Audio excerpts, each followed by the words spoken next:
Noong taong 1971, sa liblib na baryo ng San Roque, sa bayan ng Guhulngan, Negros Oriental, may isang binatang kilala ng lahat bilang si Abelardo. Isa siyang kargador sa palengke, kilala sa lakas ng katawan, bilis kumilos, at pagiging matulungin sa kapwa. Sa tuwing umaga, siya ang unang dumarating sa pantalan upang tulungan ang mga nagdadala ng sako ng bigas, gulay at isda. Mabait siya sa lahat, kaya't madalas siyang tawagin ng mga tendera na lardong kargadora. Ngunit sa likod ng kanyang mabuting asal, may lihim siyang walang sinumang nakakaalam. Sa bawat pagdilim ng langit, nagbabago ang katauhan ni Abelardo. Sa loob ng kanyang maliit na kubo, sa may gilid ng palayan, dumadaloy sa kanyang ugat ang kakaibang pagkauhaw. Hindi sa tubig, kundi sa laman. Siya ay isang aswang, ngunit hindi tulad ng mga halimaw na pinaniniwalaang kumakain ng tao. Pinipili niyang umiwas sa ganoong kasamaan. Upang mapunan ang kanyang pagkauhaw, hilaw na karne ng hayop lamang ang kanyang kinakain. Madalas mga baboy, galing sa mga patay na hayop sa bukirin o mga tupa ng kanyang kakilala. Sa ganoong paraan, napapanatili niya ang lakas ng kanyang katawan at nagagawang itago ang kanyang tunay na katauhan. Isang umaga habang sumisikat pa lang ang araw sa tuktok ng bundok Talinis, naglakad si Abelardo patungo sa palengke. Bitbit niya ang kanyang lumang bayong at nakalugay ang buhok dahil sa pawis. Sa bawat hakbang, naririnig ang langit-ngit ng kanyang tsinelas sa basang kalsada. "Lardo, maaga ka na naman bati ni Aling Sion, ang matandang tendera ng gulay. Ngumiti si Abelardo. Kasi Aling Sion, gusto ko maabutan yung bangka ni Mang Turing. Meron siyang dalang isdang mga bagong huli." "Napakasipag mo talaga. Kung lahat ng kabataan dito kasing sipag mo, sigurong walang nagugutom sa baryo," tugon ni Aling Sion. Ngumiti lang si Abelardo at nagpatuloy sa pagkakarga ng mga sako ng bigas. Hindi niya alam, sa kabilang dulo ng palengke, may dalawang lalaking lihim na nakamasid sa kanya. Mga kilalang kawatan sa lugar. "Yan yung binatang kargador na laging may pera sa bulsa," bulong ni Tomas, isang lasenggong madalas gumawa ng kalokohan. "Pagkagabi, siya lang mag-isang umuwi, walang kasama. Baka may bulsa tayo sa kanya." Ngumisi ang kasama niyang si Romy, sabay bulong ng, "Mamayang gabi sundan natin. Pakikita natin kung saan siya nakatira." Hindi alam ni Abelardo na pinag-iintirasan na siya ng dalawang lalaking yon. Pagsapit ng hapon matapos ang buong araw ng pagbubuhat, umuwi si Abelardo sa kanyang maliit na kubo sa may gilid ng kakahuyan. Habang naglalakad, naririnig niya ang awit ng mga palaka at huni ng mga kuliglig. Nililibang niya ang sarili sa pag-awit ng mga lumang kanta ng kanyang ama. Pagdating sa kubo, binuksan niya ang isang lumang lata na puno ng tuyong dugo ng baboy. Iyon ang kanyang pinagtsatsagaan tuwing nag-aalab ang gutom. Ibinabad niya sa tubig ang hilaw na karne sa kadahan-dahang kinain. Sa bawat kagat, ramdam niya ang lakas na bumabalik sa kanyang katawan. Ngunit sa ilalim ng kanyang dibdib, naroon pa rin ang takot. Ang takot na baka isang araw may makaalam sa kanyang lihim. Kinagabihan, habang tahimik ang paligid, may dalawang aninong gumalaw sa paligid ng kubo ni Abelardo. Si Tomas at si Romeo na, parehong lasing at naglalakad na tila mga gutom na lobo. "Sigurado ka ba dito, Tomas? Parang may kakaiba sa bahay ng taong to mahinang sabi ni Romy. Duwag ka lang talaga. Pag nahanap natin kung nasa ng pera niya, uwi na tayo ng may laman ng bulsa," sabi naman ni Tomas habang humihigop ng alak sa bote. Unti-unti silang lumapit sa kubo.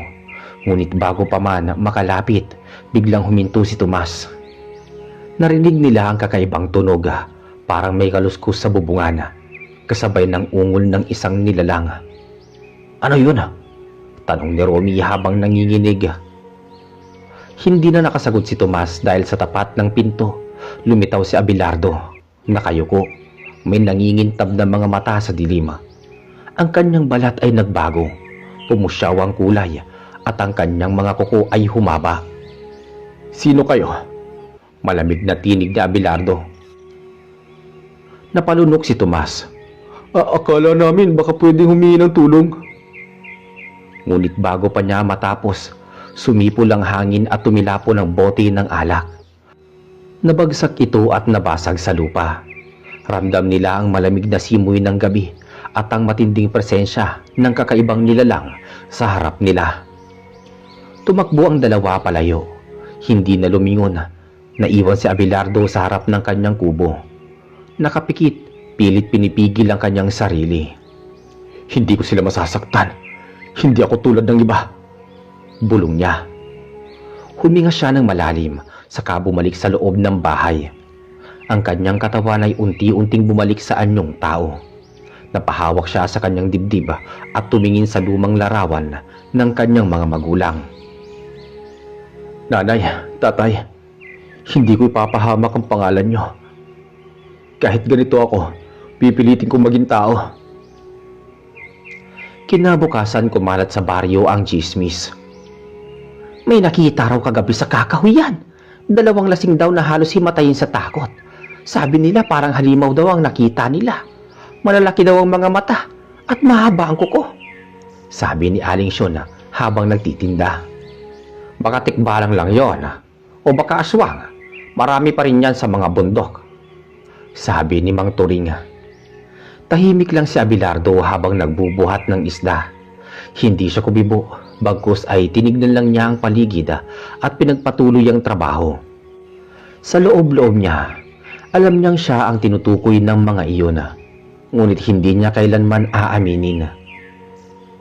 Makalipas ang ilang linggo, nakilala niya si Luz Biminda, isang dalagang bagong lipat sa baryo. Isa itong guro sa elementarya, mahinhin at magalang. Madalas siyang bumibili ng prutas sa palengke kung saan nagtatrabaho si Abelardo. Magandang umaga, Abelardo. Bati ni Luz Biminda, minsan dumating sa tindahan ni Aling Siyon. Pahingi naman po ng 3 saging. Ngumiti si Abelardo. Opo ma'am, sandali lang. Kinuha niya ang mga hinog na saging at inabot sa dalaga. Salamat ha, ang sipag mo pala talaga. Lagi kang nandito kahit maaga pa. Nakasanayan ko na po. Mas gugustuhin ko pa kasi yung maraming ginagawa kaysa nakatambay lang. Ngumiti si Luz Biminda. At mula noon, tuwing umaga, lagi silang nagkikita. Unti-unting nabubuo ang isang pagkakaibigan. Isang bagay na matagal nang hindi naramdaman ni Abelardo. Ngunit habang lumalalim ang kanilang ugnayan, lalo ring lumalakas ang kanyang takot. Sapagkat sa tuwing lumalapit siya kay Luz Biminda, lalo siyang nangangamba na baka matuklasan ng dalaga ang kanyang tunay na katauhan. Isang gabi habang umuulan ng malakas, narinig ni Abelardo ang iyak ng babae sa may ilog. Agad siyang tumakbo kahit walang dalang ilawan.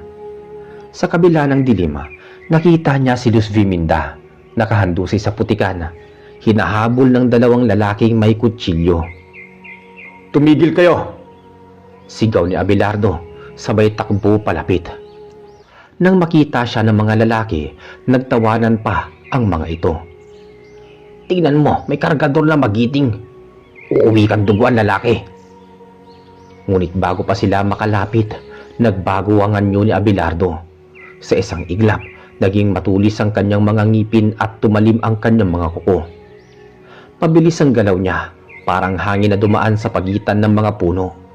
Isang hampas lang at tumilapo ng isa sa mga lalaki. Ang isa na may napatulala sa takot bago tumakbo palayo.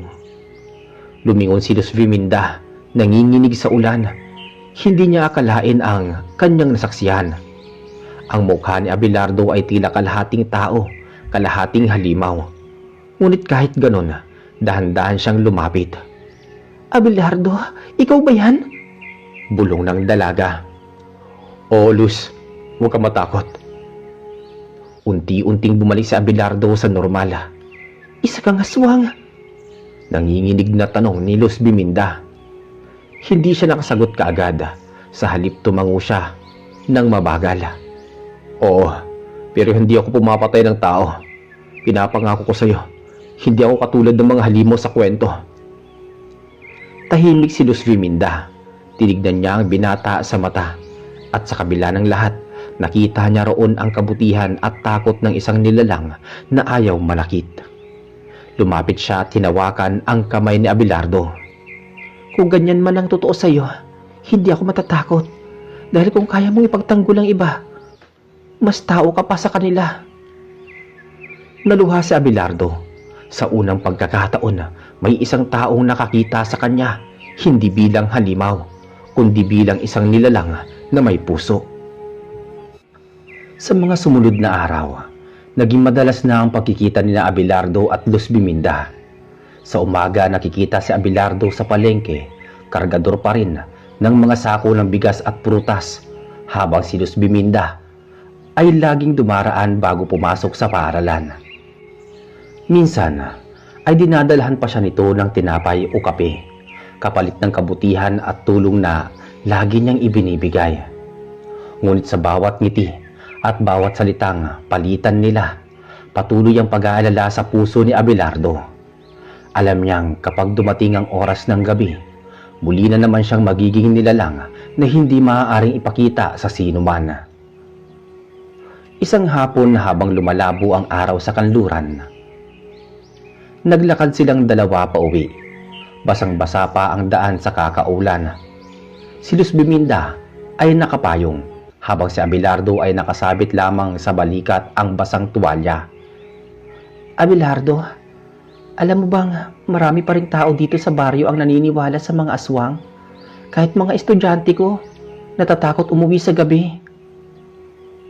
Tumingin si Abelardo sa ngumiti. Marami pa rin pong takot sa hindi nila lubusang naunawaan. Pero minsan, hindi lahat ng tinatawag nilang halimaw masama. Ang ibig mong sabihin? Halimbawa na lang, Ma'am Luz. May mga taong may lihim. Hindi dahil masama sila, kundi dahil takot lang silang hindi maintindihan ng iba. Katulad mo, Abelardo? Hindi nakasagot agad si Abelardo. Sa halip, tumingin lang siya sa malayo at ngumiti. Katulad ko siguro, sabi niya. Tahimik silang naglakad hanggang makarating sa dulo ng daan.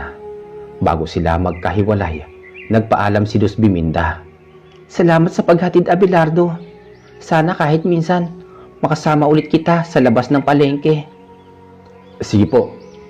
Kung kailangan nyo, kahit kailan nyo gusto, pwede. Kinagabihan, habang tahimik ang buong baryo, nakaupo si Abelardo sa labas ng kanyang kubo. Malamig ang hangin at tila may kasamang samyo ng dugo mula sa kakahuyan. Napatingin siya sa langit. Malabo ang buwan, tila nagtatago sa ulap. Maya-maya bigla niyang narinig ang kaluskos mula sa may likuran. Mabilis siyang tumayo, handang lumaban. Ngunit nang lumitaw ang tatlong lalaki, nakasuot ng itim at may dalang mga itak, kilala niya kaagad kung sino ang mga ito. Sila si Tomas at Romy, at isa pang bagong kasama nilang si Rigora. Yan na nga ba siya, pare? Sabi ko na nga ba, hindi normal ang taong to. Halimaw pala talaga. Sabi ni Tomas habang nakangisi. Humakbang si Abelardo palapit. Anong kailangan ninyo? Ganti. Dahil sa takot na binigay mo sa amin nung isang gabi. Akala mo makakatakas ka. Sabi ni Romy. Hindi ko kayo sinaktan. Kayo ang unang nagtagka. Tugon ni Abelardo. Ngunit hindi na sila nakinig. Sabay-sabay silang sumugod hawak ang mga itak. Mabilis na tumalon si Abelardo. Iniiwasan ang unang saksak. Sa isang iglap, nagbago ang kanyang anyo. Umusbong ang matatalim na kuko at kumintab ang kanyang mga mata. Isang hampas lang ng kanyang braso, tumilapon si Rigora sa may damuhan. Sinundan ni Tomas, ngunit nasalo ni Abelardo ang kanyang braso at tinapon ito sa kabilang bahagi ng bakuran. Si Romy na lamang ang natira. Nanginginig, nangingislap ang mga mata sa takot. Aswang ka nga! Hindi ako pumapatay ng tao, pero wag mo na akong pilitin. Dahan-dahan na lumapit si Abelardo. Tumakbo si Romy palayo. Iniwan ang dalawang kasamahan. Si Tomas ay napasigaw habang gumagapang sa lupa. Pilit umaalis sa putikan.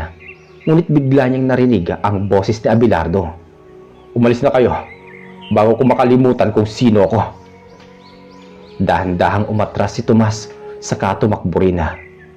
Naiwan si Abelardo sa gitna ng dilima, humihingal at nanginginig sa loob ng kanyang pagkatao. Pagkabalik niya sa loob ng bahay, napaupo siya at napaiyak. Hanggang kailan ako ganito? Hanggang kailan ako magtatago?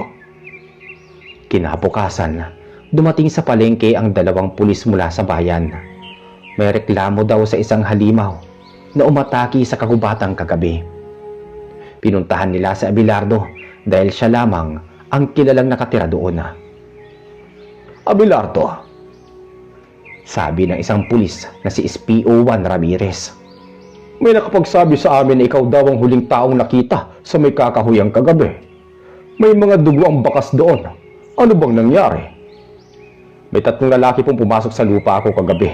Sila ang unang umatake. Siguro po nasugatan lang sila sa pakikipagbuno. Hindi kami naniniwala kaagad.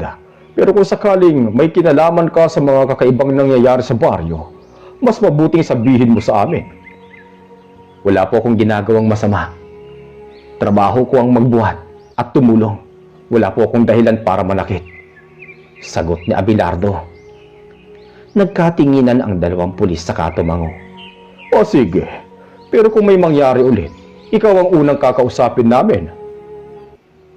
Umalis sila at naiwan si Abelardo sa gitna ng palengke. Ramdam niya ang mga matang nakatingin sa kanya. Mga tao sa paligid, mga tindera, mga matandang nag-uusap. Hindi niya alam kung chismis lang ba o may nakakaramdam ng kakaiba. Ilang araw ang lumipas. Dumalaw si Luz Biminda sa kubo ni Abelardo. Abelardo, narinig ko na naman yung tungkol sa kagabi. May mga lalaking duguan daw na tumakbo palabas ng kakahuyan. Ikaw daw ang dahilan? Hindi ko sila sinaktan, Luz. Nilabanan ko lang para hindi nila ako mapatay. Naniniwala ako sa iyo. Alam kong hindi mo kaya manakit ng tao. Pero kailangan mong mag-ingat. Marami na ang nag-aalinlangan sa iyo. Kung ganon, baka kailangan ko munang lumayo. Hindi. Kung lalayo ka, mas lalo lang silang maniniwala sa kasinungalingan. Dito ka lang. Hanggat nandito ako, may maniniwala sa iyo. Salamat, Luz. Hindi mo kailangang magpasalamat. Ang mabuting puso, kahit pa may kakaibang katauhan, nananatiling mabuti. Makalipas ang 1 linggo, muling naganap ang kababalaghan sa baryo. May inireklamong alagang baboy na nilapa daw ng hindi kilalang hayop sa gabi. Ang mga tao'y takot at agad na nagpalaganap ng chismis. Aswang yan! Hindi lang baboy ang kakainin yan. Tao na ang kasunod. Baka si Abelardo. Nung gabing yun, nakita ko mismo. Nag-iba siya ng anyo, aswang siya. Sigaw ni Tomas, na may benda pa rin sa kamay. Kumalat agad ang balita. Kinabukasan, halos walang lumalapit kay Abelardo sa palengke. Ang mga dati niyang kakilala biglang umiiwas at ang mga bata nagtatakbuhan kapag dumadaan siya. Tanging si Luz Biminda lamang ang lumalapit sa kanya. Huwag mong pansinin ang mga sinasabi nila. Basta alam kong hindi mo sila kayang saktan. Alam mo, Luz, minsan, mas mahirap paniwalaan ng mga tao ang kabutihan kaysa sa mga kasamaan. Isang gabi habang tahimik ang paligid, may narinig ng mga sigaw sa kabilang baryo. Tumakbo si Abelardo papunta doon. Sa ilalim ng buwan, nakita niya ang isang babae, nakahandog sa isadaan, sugatan at hinahabol ng mga malaking nilalang. Hindi ito ordinaryong hayop, kundi isa pang aswang. May mahabang kuko at nanlilisik ng mga mata. Layan mo siya! Sigaw ni Abelardo. Huminto ang nilalang at ngumiti ng mapangisi. Aba, ang matuwid na aswang. Akala ko alamat ka lang. Hindi ko hinaya ng tulad mo. Sumugod ang halimaw ngunit mabilis siyang sinalubong ni Abelardo. Nagbanggaan ang kanilang mga katawan at umalingaw-ngaw ang mga sigaw sa kagubatan. Naglaban sila ng matindi. Kuko laban sa kuko, lakas laban sa lakas. Sa huli, nagtagumpay si Abelardo. Tinapos niya ang buhay ng halimaw at iniwan ang katawan nitong abo sa lupa. Lumapit siya sa babaeng sugatan at tinulungan ito. Ayos ka lang ba? Salamat. Akala ko mamamatay na ako. Kinabukasan kumalat ang balita sa buong baryo. May aswang daw na napatay sa kagubatan. Pero hindi raw tao ang pumatay. Isa rin nila lang. Tahimik lang si Abelardo habang nakaupo sa harap ng kubo. Hawak ang maliit na kahon kung saan nakalagay ang mutya na naiwan ng halimaw. Lumapit si Luz Biminda dala ang maliit na basket ng pagkain. Abelardo, narinig ko ang balita. Alam kong ikaw yon. Hindi mo kailangan magtago. Dapat nilang malaman ang totoo na ikaw ang nagligtas. Umiling si Abelardo. Hindi nila mauunawaan na pare-pareho lang kaming halimaw para sa kanila. Huwag mong isipin lahat. Isang araw malalaman din ng lahat na hindi mo kailangan maging tao para maging mabuti. Tumingin si Abelardo sa kanya. May bakas ng pag-asa sa mga mata. Kung totoo yan, Luz, sana dumating ang araw na yon. Habang sumisikat ang araw sa ibabaw ng bundok, tahimik silang naglakad palayo sa kakahuyan. Ang binatang kargador na may pusong tao at ang dalagang guro na tanging siya lamang ang nakakita ng kanyang tunay na kabutihan. Kinabukasan, habang maaga pa, naglakad si Abelardo papunta sa palengke gaya ng dati. Ang paligid ay tila tahimik ngunit ramdam niya ang bigat ng mga matang nakatingin sa kanya. Ang mga taong dati ay bumabati sa kanya. Ang mga taong dati ay nagsasalita sa kanya. Ngayon ay wala na. Pabulong na lang. May ilan pang dumaraan na umiiwas ng tingin na para bang isang karumal-dumal na nilalang ang kanilang kaharap.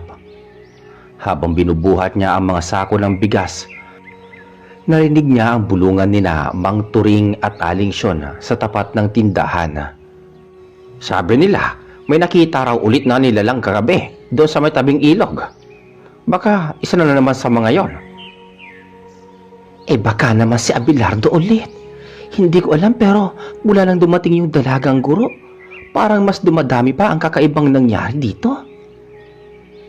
Natigilan si Abelardo, ngunit hindi siya kumibo. Alam niyang kahit anong paliwanag, hindi pa rin siya paniniwalaan. Ang mga tao, kapag natatakot, mas pinipiling maniwala sa tsismis kaysa sa mga katotohanan. Pagkatapos ng trabaho, umuwi siya ng tahimik.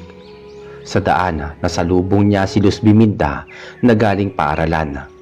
May dalang mga papel at ilang aklat sa bisig.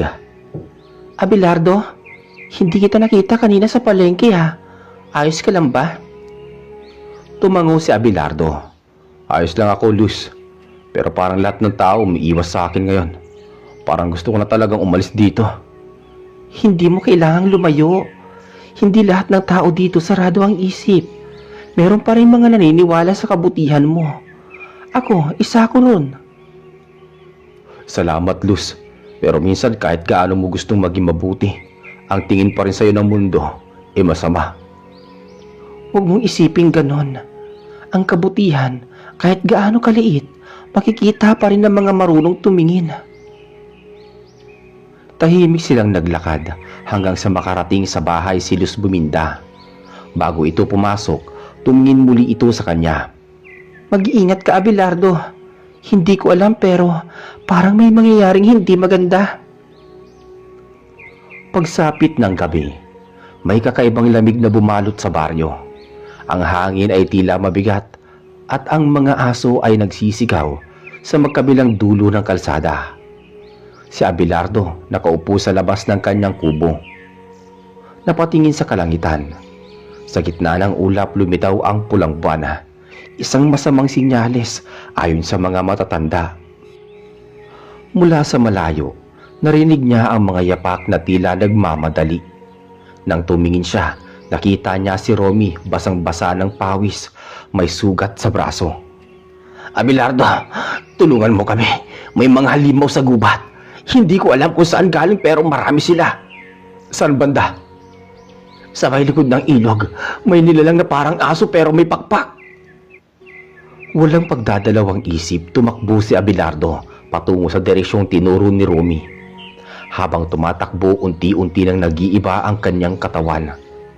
Kumislap ang kanyang mga mata, tumalim ang kanyang mga kuko, at unti-unting sumigla ang dugo sa kanyang ugat. Pagdating niya sa gubat, naamoy agad niya ang dugo at laman.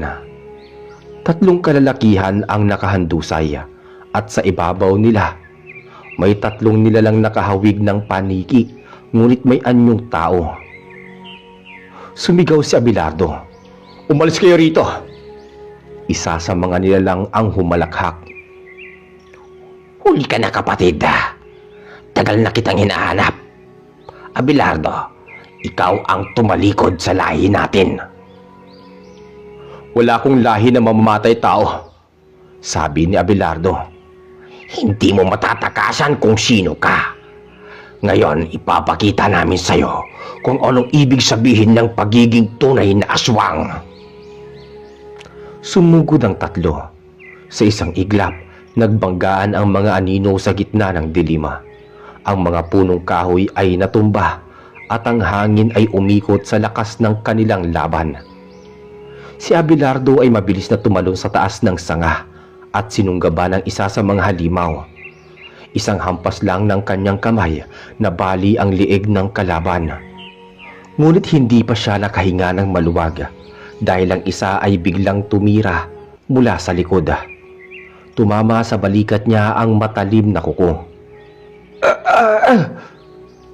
Napasigaw si Abelardo, ngunit agad siyang bumawi. Sinunggaban niya ang nilalang at pinigtal ang ulo nito sa isang matinding hampas. Ang natitirang halimaw ay umatras. "Hindi pa ito tapos, Abelardo. Hindi mo mababago ang dugo mo. Iisa tayong lahi." "At kung iisa nga, mas pipiliin kong maging iba," sagot ni Abelardo, sabay sunod ng isang malakas na sipa. Bumagsak ang kalaban sa lupa at tuluyang nadurog ang katawan nito. Huminto si Abelardo, humihingal at duguan. Sa paligid nakahandusay ang mga patay na nilalang. Lumapit siya sa isa sa mga sugatang lalaki at tinulungan nitong tumayo. "Ligtas na kayo." Ngunit bago siya makalayo, narinig niya ang huni ng isang uwak sa taas ng puno. Isang masamang paalala na hindi pa sila titigil. Kinabukasan, nagising si Dos Fiminda sa sigaw ng mga tao sa baryo. "May bangkay na naman sa gubat, mga halimaw! Parang sinunog!" Agad siyang tumakbo patungo sa bahay ni Abelardo. Nakita niya itong nakaupo sa labas. May benda sa balikat at tila pagod na pagod. "Abelardo, ano nangyari?" "Wala, Luz. Wala na yung mga halimaw. Hindi na sila makakapanikit ng tao." "Nasaktan ka. Kailangan mo magpahinga." "Sanay na ako sa sugat. Mas mabuti pang ako ang masaktan kaysa sa mga inosente." "Hanggat kaya kong protektahan ka, gagawin ko. Pero sana isang araw makilala ka ng mga tao bilang tagapagtanggol, hindi bilang halimaw." "Baka hindi na mangyari yun, Luz. Pero kahit hindi nila ako kilalanin, basta alam kong may isang taong naniniwala sa akin, sapat na yun." Ngumiti si Dos Biminda, sabay abot ng kamay niya. "At ako yun, Abelardo." Sa unang pagkakataon matapos ang mahabang panahon, naramdaman ni Abelardo ang katahimikan sa puso niya. Ngunit sa di kalayuan, sa dulo ng kagubatan, may 2 pares ng pulang mata ang nagmamasid sa kanila. Mga bagong nilalang, Tahimik ngunit mapanganib. Habang papalubog ang araw, alam ni Abelardo na hindi pa tapos ang laban. Ngunit ngayon ay hindi siya nag-iisa. At sa bawat huni ng uwak na maririnig sa gabi, handa siyang ipaglaban ang katahimikan ng baryo. Kahit kapalit man ito ang kanyang sariling buhay. Pagkatapos ng gabing yun, sa halos hindi na nakakatulog si Abelardo, bumangon siya ng maaga upang muling pumasok sa pantalan. Gaya ng dati, dala niya ang kanyang lumang sako na pinaglalagyan ng baon at ang manipis na panyo na itinatali niya sa leeg tuwing mainit ang panahon. Habang naglalakad patungo sa dagat, ramdam pa rin niya ang malamig na simoy ng hangin na galing sa bundok. Tahimik ang paligid at tanging huni ng mga ibon at lagaslas ng tubig ang maririnig. Pagdating sa pantalan, sinalubong siya ni Mang Lando, isa sa mga kasamahang kargador. Abelardo, abay mukhang napuyat ka kagabi Namumutla ka. Sabi ni Mang Lando habang nag-aayos ng mga lubid. Medyo hindi lang magandang pakiramdam ko, Mang Lando. Sagot ni Abelardo habang inilalapag ang sako sa tabi ng mga troso. Magpahinga ka muna, iho. Huwag mong pilitin ng katawan mo, masama yan. Baka lalo kang mapuruhan. Kaya ko naman po. Sayang din po ang kita. Maya-maya pa dumating si Enrico, ang isa pa nilang kasamahan. Masayahing lalaki ito. Medyo may kayabangan ngunit mabuting kaibigan ni Abelardo. Hoy Lardo, may bagong dating na barko mamaya. Puro semento daw ang karga. Malaki-laki ang bayad kapag natapos agad. Masiglang sabi ni Enrico. Ayos yan. Mas madali kung sabay-sabay tayong magbubuhat. Habang nagkakarga sila ng mga sako ng semento, hindi maiwasan ng mga lalaki na mapansin si Abelardo sa kanyang pawis at lakas. Ngunit kahit pagod, hindi pa rin siya nagsasalita ng labis. Tahimik lang siyang nagtatrabaho. Binubuhat ang mga mabibigat na sako na parang wala lang. Nagsalita si Enrico.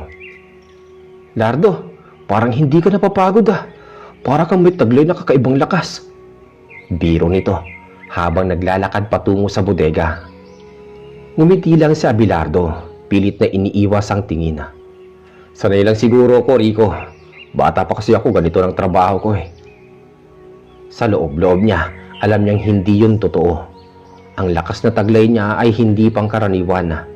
Sa bawat gabing tuwing lumalalim ang dilim, nagiging mas matindi ang tibok ng kanyang puso at pakiramdam niya ay nag-iiba ang kanyang pandama. Mas lumalakas ang kanyang pang-amoy, pandinig at paningin. Alam niyang hindi siya karaniwang tao. Isa siyang aswang, ngunit pinili niyang wag manakit. Nang matapos ang buong araw ng trabaho, nagkayayaan ang mga kasamahan niyang mag-inuman.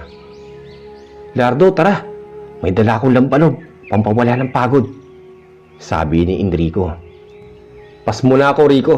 Maaga pa ako bukas Lagi kang ganyan. Hindi ka marunong magsaya. Sige na, basta ikaw. Bukas libre mo ko sa almusal Ngumiti lang si Abelardo at naglakad pa uwi sa maliit niyang bahay sa dulo ng baryo. Madilim na ang paligid at tanging ilaw ng buwan ang nagbibigay liwanag sa daan. Habang naglalakad, naririnig niya ang mga kaluskos mula sa masukal na bahagi ng kalsada. May tao ba dyan? Walang sumagot, ngunit ramdam niyang may gumagalaw. Lumakas ang kabog ng kanyang dibdib, hindi dahil sa takot kundi dahil sa unti-unting paggising ng kanyang tunay na anyo. Naramdaman niyang humahapdi ang kanyang mga mata at unti-unting lumalakas ang pandinig niya. Kung sino ka man, lumabas ka na. Lumabas ang tatlong lalaki, pawang lasing at may dalang itak. Si Abelardo pala. Akala namin kung sino. Abay, gabing-gabi na. Saan ka galing? Tanong ng isa habang naglalakad palapit. Trabaho lang. Mahinahong sagot ni Abelardo. Narinig naming may mga hayop na pinapatay sa likod ng baryo. Ikaw ba yan, ha? Baka hindi lang hayop ang kakainin mo, Abelardo. Napatitig si Abelardo sa mga lalaki. Ramdam niya ang init sa kanyang dibdib, ngunit pinigilan niya ang sarili. Hindi ako ganun. Muwi na kayo. Malamig niyang sabi. Ganun ba? Kung totoong aswang ka, dapat patayin ka namin. Ngayon pa lang. Itinaas ng isa ang itak at sumugod sa kanya. Mabilis ang naging galaw ni Abelardo. Isang iglap lang ay naiwasan niya ang bawat paghambalos ng mga to. Hinawakan niya ang braso ng lalaking may hawak ng itak at itinapon ito sa lupa. Ayoko sa inyo may masaktan. Ngunit patuloy pa rin ang dalawa. Sinugod siya at sabay-sabay na umatake. Isang malalakas na hangin ang dumaan at sa dilim, ang mga mata ni Abelardo ay nagbago ng kulay. Kumislap iyon na parang mata ng hayop. Isang sigaw ang narinig mula sa kagubatan naman at nang tumahimik ang paligid, wala na roon ng tatlong lalaki. Tanging si Abelardo lang ang nakatayo sa gitna ng madilim na daan. Huminga siya ng malalim, hawak pa rin ang sariling dibdib. Hindi ko gustong may masaktan. Bulong niya sa kanyang sarili. Kinabukasan, nagising ang baryo sa balitang may tatlong lalaking lasing na natagpo ang walang malay sa tabi ng daan. Buhay ang mga ito ngunit puro pasa at sugat ang katawan. Walang nakakaalam kung anong nangyari, pero may mga nagsasabing may malaking hayop na umatake sa kanila. Tahimik lang si Abelardo habang nakikinig sa usapan ng mga tao sa palengke. Baka aswang na naman yon. Kailangang ipatawag si Mang Tiroy, ang albularyo sa kabilang baryo. Ngumiti lang si Abelardo at umalis. Sa loob-loob niya, mas lalong nagiging delikado ang kanyang kalagayan. Alam niyang hindi rin magtatagal, ang buong baryo na ang makakaalam sa kanyang sikreto. Pagdating ng gabi, naupo siya sa harap ng kanyang bahay, nakatingin sa buwan. Hanggang kailan ko pa kayang itago to? Mahina niyang sabi. Mula sa dilim ng gubat, may isang pares ng pulang mata ang unti-unting lumitaw. Nakatingin sa kanya, ngunit hindi ito nagpakita ng lubusan. Tila nagmamasid lang. Napangiti si Abelardo. Kung sino ka man, huwag kang lalapit. Hindi ako kaaway mo. Sabi niya habang dahan-dahang pumasok sa loob ng bahay. Ngunit bago siya tuluyang makapasok, narinig niya ang isang tinig ng babae mula sa kakahuyan. Abelardo! Napatigil siya. Napalingon ngunit wala siyang nakita. Lumamig ang hangin at unti-unting bumalot sa kanya ang kakaibang takot na matagal niya nang hindi naramdaman. At sa dilim ng kagubatan, ang pulang mga mata muling kumislap. Ngayon ay mas malapit kaysa kanina. Napako sa kinatatayuan si Abelardo. Ang tinig ng babae ay tila dumaan sa kanyang pandinig na may halong lamig at hiwaga. Muling tawag ng boses ng babae. Tinawag ang kanyang pangalan. Mas malinaw na ngayon, parang nasa likod lang ng mga puno malapit sa kanyang bahay. Sino ka? Tanong ni Abelardo habang dahan-dahan niyang binubuksan muli ang pinto. Lumabas siya dala ang lampara at tinutok ito sa direksyon ng boses. Tahimik ang paligid. Ang mga kuliglig ay biglang tumigil sa paghuni at tanging hampas ng hangin sa mga dahon ang maririnig. Lumapit siya sa gilid ng daan na papunta sa kakahuyan. Lumabas ka kung sino ka man. Mahinahon niyang sabi, ngunit matigas ang kanyang tinig. May mga kaluskos na naririnig. Kasunod ang malamig na tinig ng babae. Hindi mo ba ako naaalala, Abelardo? Nagtaka siya. Paanong maalala? Sino ka? Muli sa dilim, unti-unting lumitaw ang isang babae. Maputi, mahaba ang buhok at suot ang lumang puting bestida. Ang mukha nito'y maganda, ngunit malamlam ang mga mata. Lumapit ito sa kanya, ngunit nananatili sa anino ng mga puno.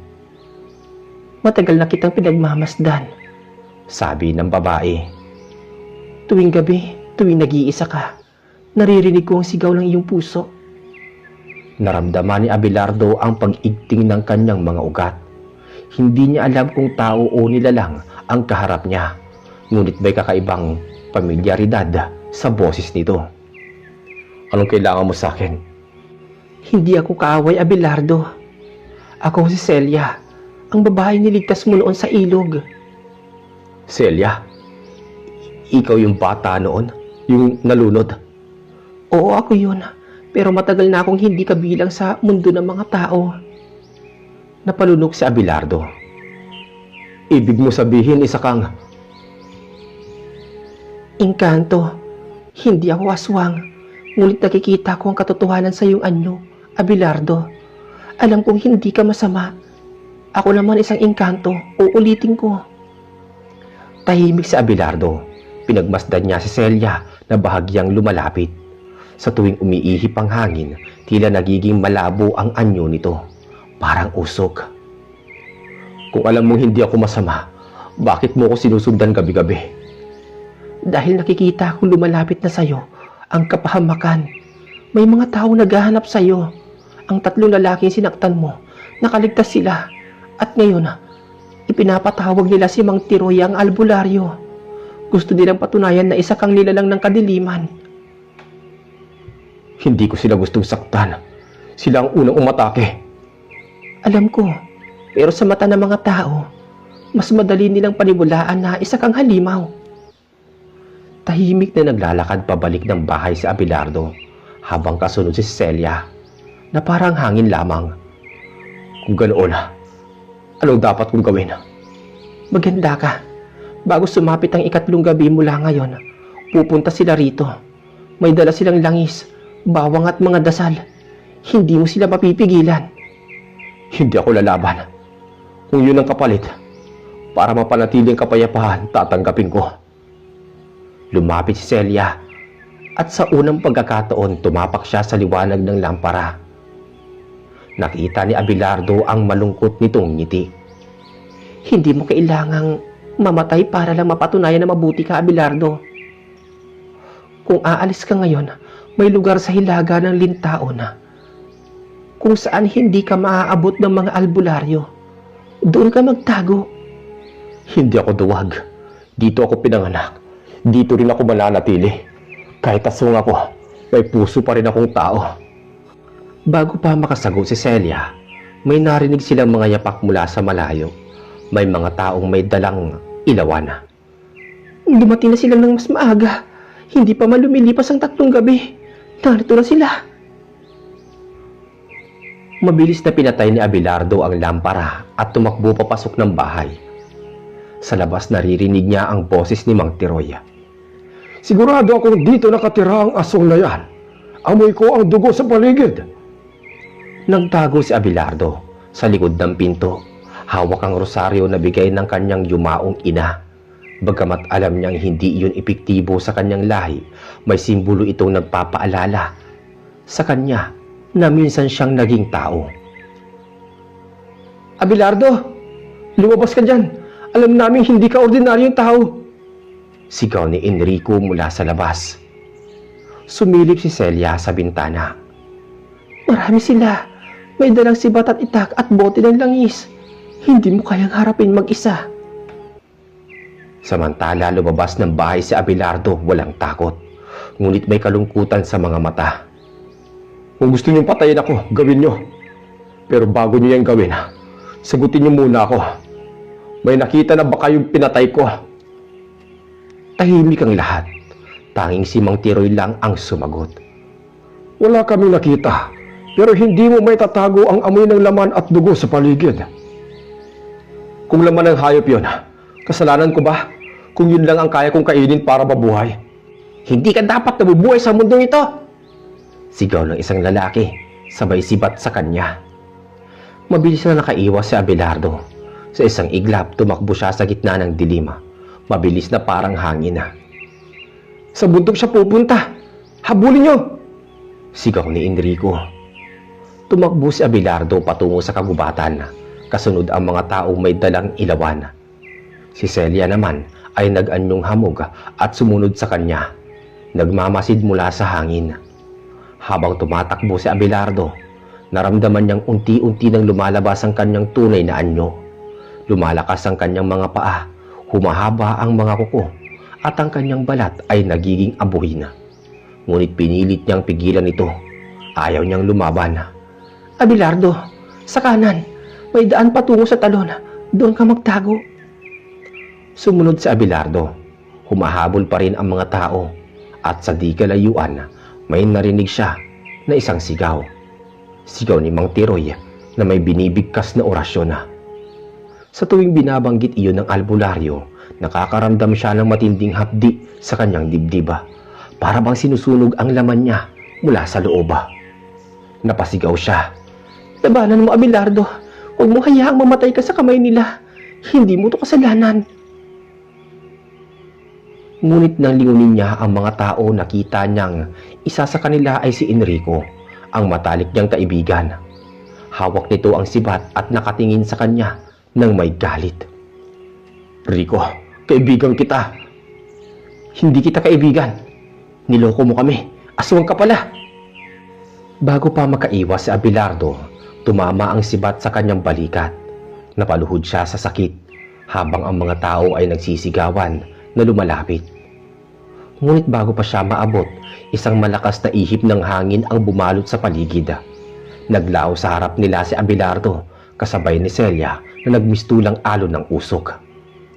Hanapin niyo sila! Hindi pa sila nakakalayo. Ngunit wala na silang nakita. Ang naiwan lang ay ang mga yapak papunta sa talon at mga patak ng dugo na humantong sa isang kuweba sa gilid ng bangin. Sa loob ng kuweba humihingal si Abelardo habang tinatakpan ng sugat. Lumapit si Celia at ipinahid ang kamay sa kanyang balikat. Isang liwanag ang lumabas mula sa palad ng engkantada at unti-unting gumaling ang sugat ni Abelardo. Salamat. Hindi pa to tapos, Abelardo. Babalikan ka nila. Kailangan mong pasya kung patuloy kang magtatago o ipaglalaban mo ang karapatan mo mabuhay. Tumingin si Abelardo sa labas ng kuweba kung saan na ang buwan ay kumikislap sa ibabaw ng dagat. Sa mga mata niya, may halong galit at pangamba. Kung ayaw nilang maniwala na may mabuting aswang, ako na mismo magpapatunay. At sa gabing yun, sa ilalim ng buwan, nagsimula ang bagong yugto ng buhay ni Abelardo, ang kargador sa umaga at aswang na tagapagtanggol ng kanyang baryo sa gabi.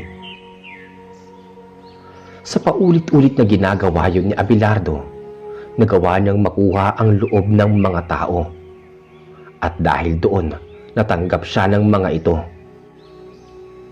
Ngunit hindi biro ang pagsubok na kanyang pinagdaanan. Nandyan yung halos patayin na pati si Dos Biminda. Ngunit nagawa pa rin niyang makuha ang loob ng mga tao sa pamamagitan ng pagtatanggol sa mga ito tuwing gabi. Lalo na kapag nakakapatay siya ng masamang aswang, dinadala niya ito sa gitna ng baryo upang mapatunayan na siya ay may busilak na puso. Di naglaon, buong puso na siyang tinanggap ng mga ito. At si Dos Biminda naman, nakatuluyan niya. Namuhay sila ng masaya at payapa. Simula noon, hindi na nila malimutan ang pangalang Abelardo na aswang sa gabi, tagapagtanggol sa palengke at sa buong baryo sa umaga.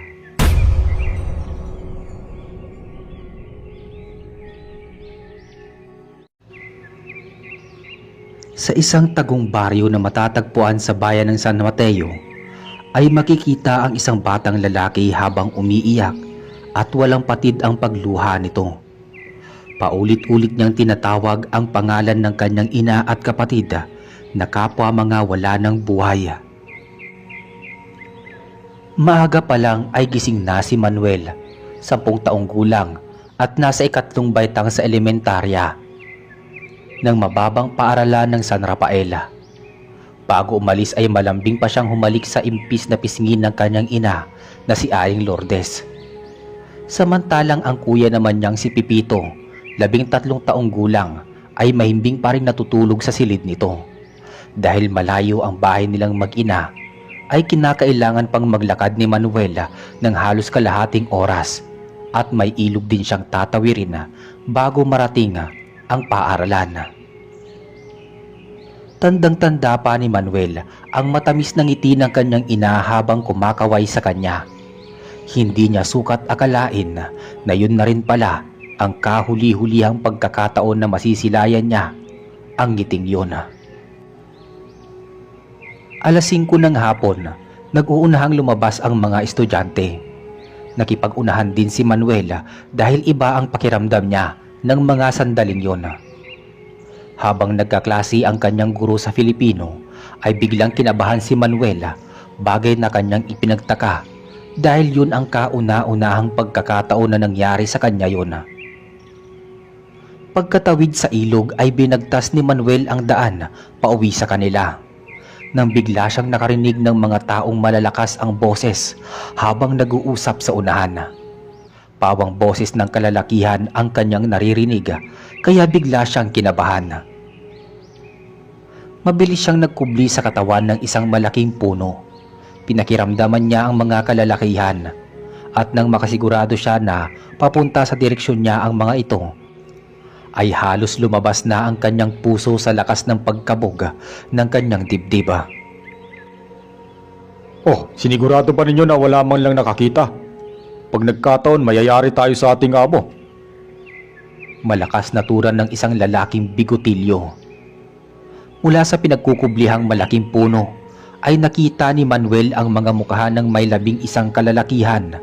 Nakatawag ng pansin niya ang dugo ang damit ng ilan sa mga to.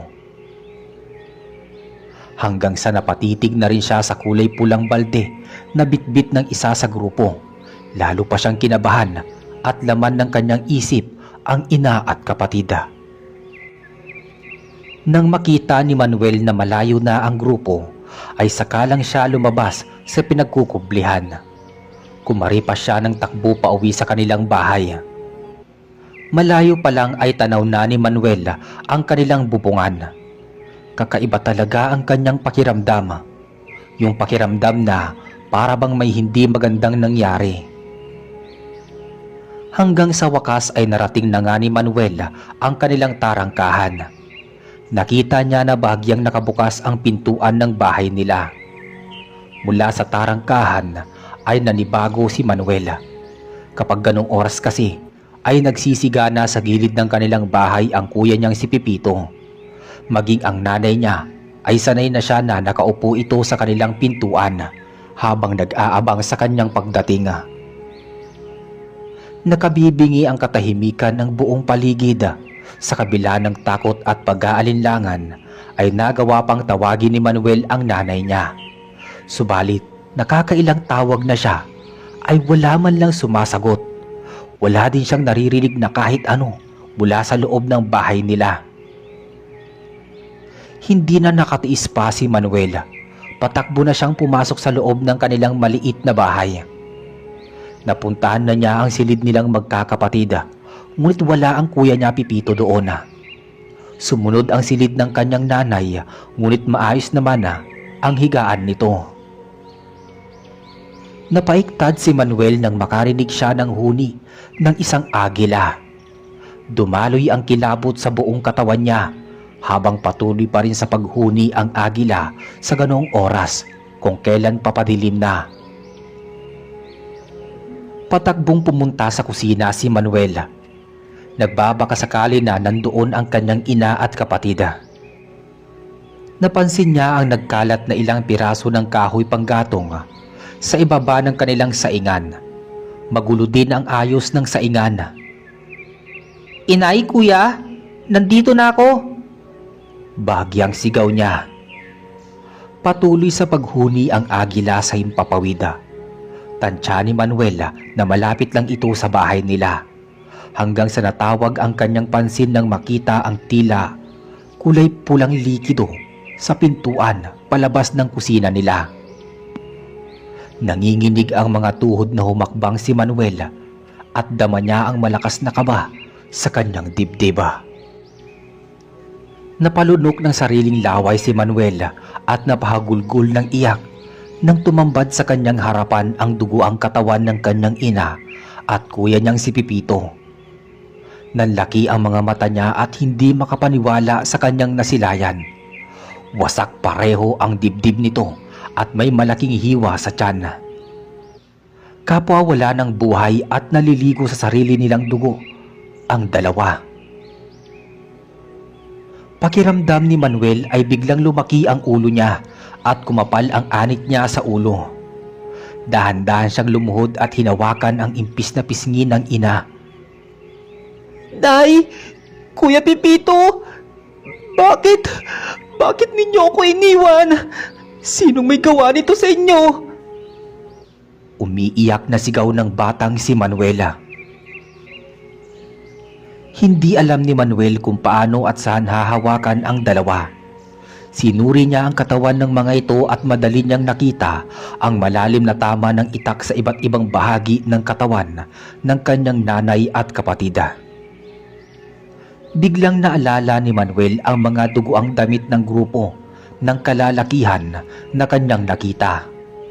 Nakatitiyak siya na ang mga yon ang salarin sa pagkamatay ng kanyang ina at kapatida.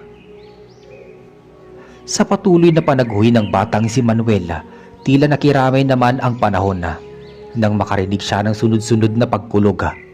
Kasunod nun ay ang pagkidlat na tumama sa iba't ibang bahagi ng kalupaan. Lumatag na ang dilim sa buong paligid, lalo pang nakaramdam ng lungkot sa kanyang pag-iisa ang bata. Tumayo siya at hinanap ang kanilang posporo. Pagkatapos ay mabilis na sinindihan ang gaserang gawa sa lata ng sardinas. Dala ang gasera ay mabilis na kumuha ng malapad na dahon ng saging si Manuel. Tinakpan niya ng dahon ng saging ang katawan ni na Aling Lourdes at Pipito bago pa mag-umpisang pumatak ang ulan. Sa gitna ng panaghoy ni Manuel ay naramdaman na niya ang pagpatak ng ulan. Ngunit hindi niya alintana ang lamig dahil lumakas na rin ang hangin sa paligid. Nanatili siya sa tabi ng bangkay ng kanyang ina at kapatid. Nakatulala sa gitna ng dilim si Manuel, walang kasing sakit ang nararamdaman niya sa bawat segundong lumilipas at naiisip niya na wala na siyang pamilya. Naitanong niya sa kanyang sarili kung paano nga ba siya magbuhay. Sa isang iglap ay ninakaw sa kanya ang pagkakaroon ng isang pamilya at ang mga lalaking yun ay ang siyang salarin sa maaga niyang pagkaulila. Sa gitna ng lumakas na ulan ay isinigaw ni Manuel na magbabayad ang mga taong kumitil sa buhay ng kanyang kuya Pipito at ina na si Aling Lourdes. Walang kamalay-malay si Manuel na may mga matang nagmamasid sa kanya.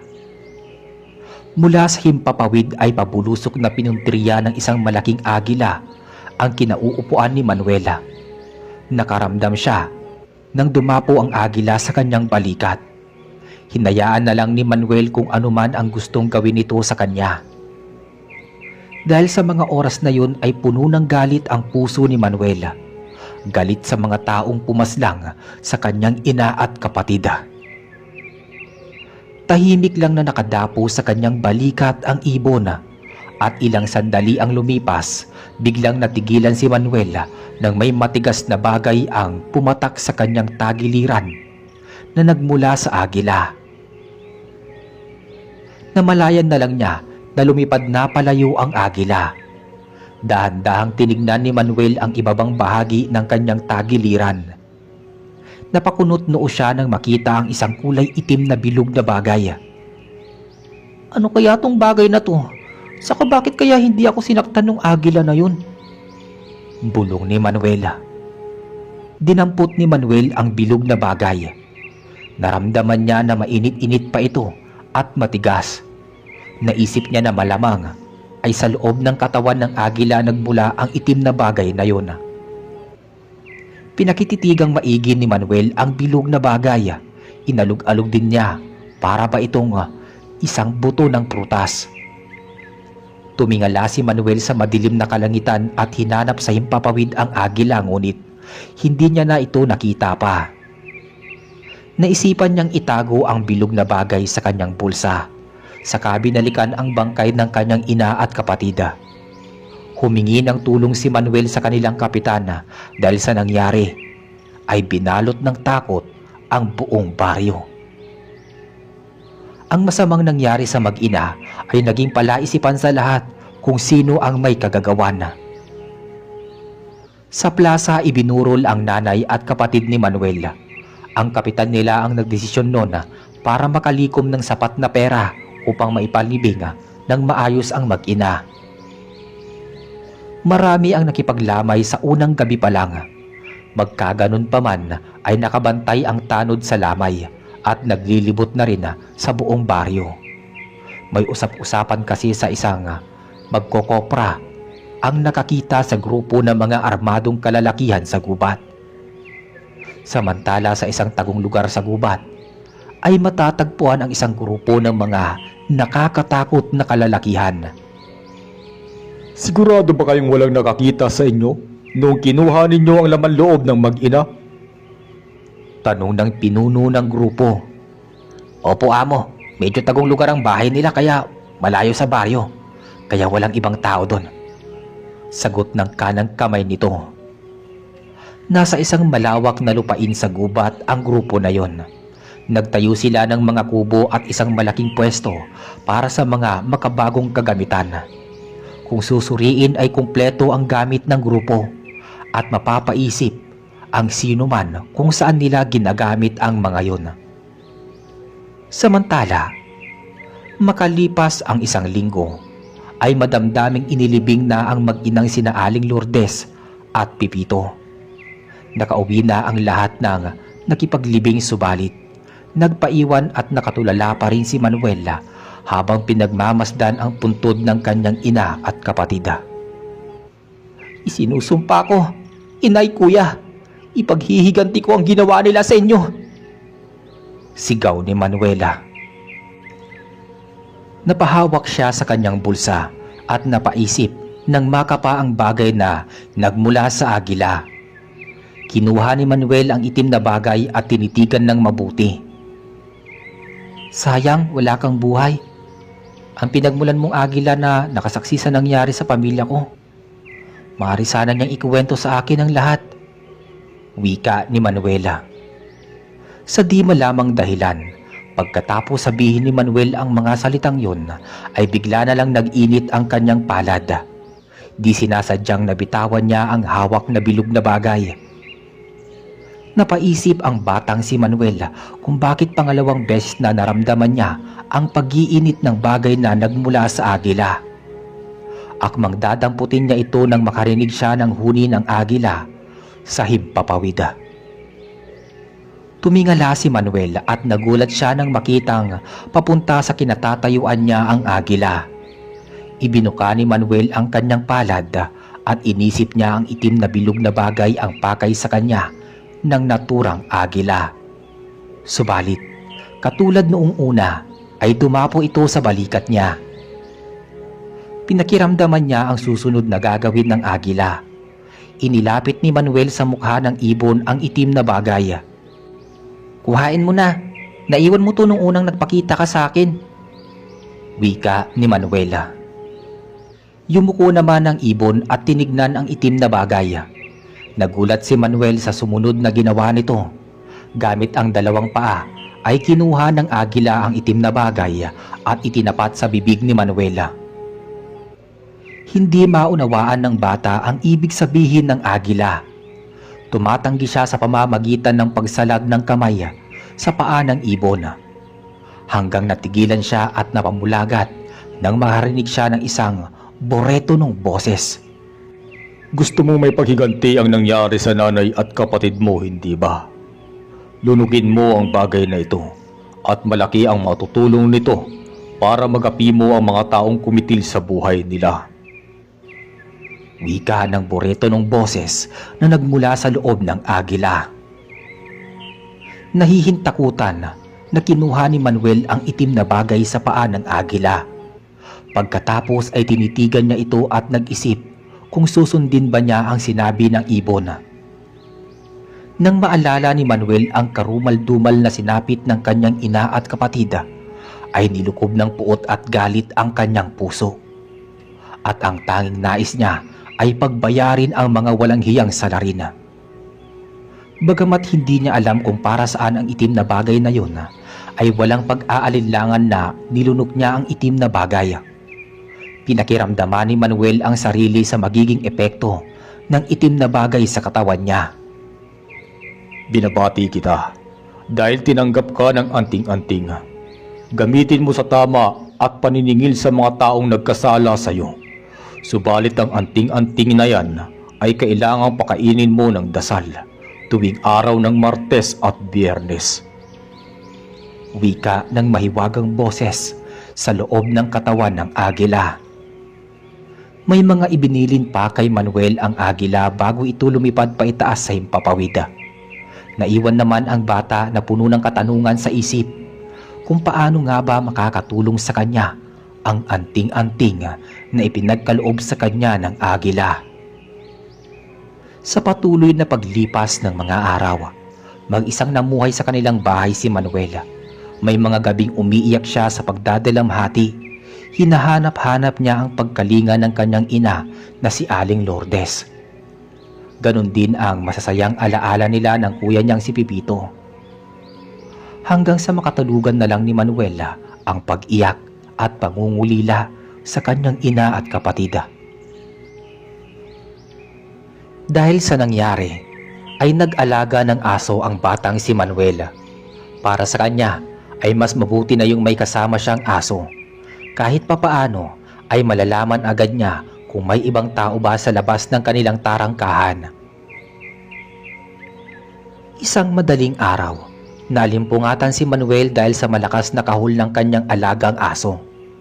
Dahan-dahan siyang bumangon at sumilip sa butas ng bintana na sadyang ginawa niya para may masilipan siya kapag gabi na. Kitang-kita niya ang kanyang alagang aso na si Puti. Nasa loob ng tarangkahan ito, panay ang kahul habang nakaharap sa labas ng tarangkahan. Ilang sandali pa ang lumipas.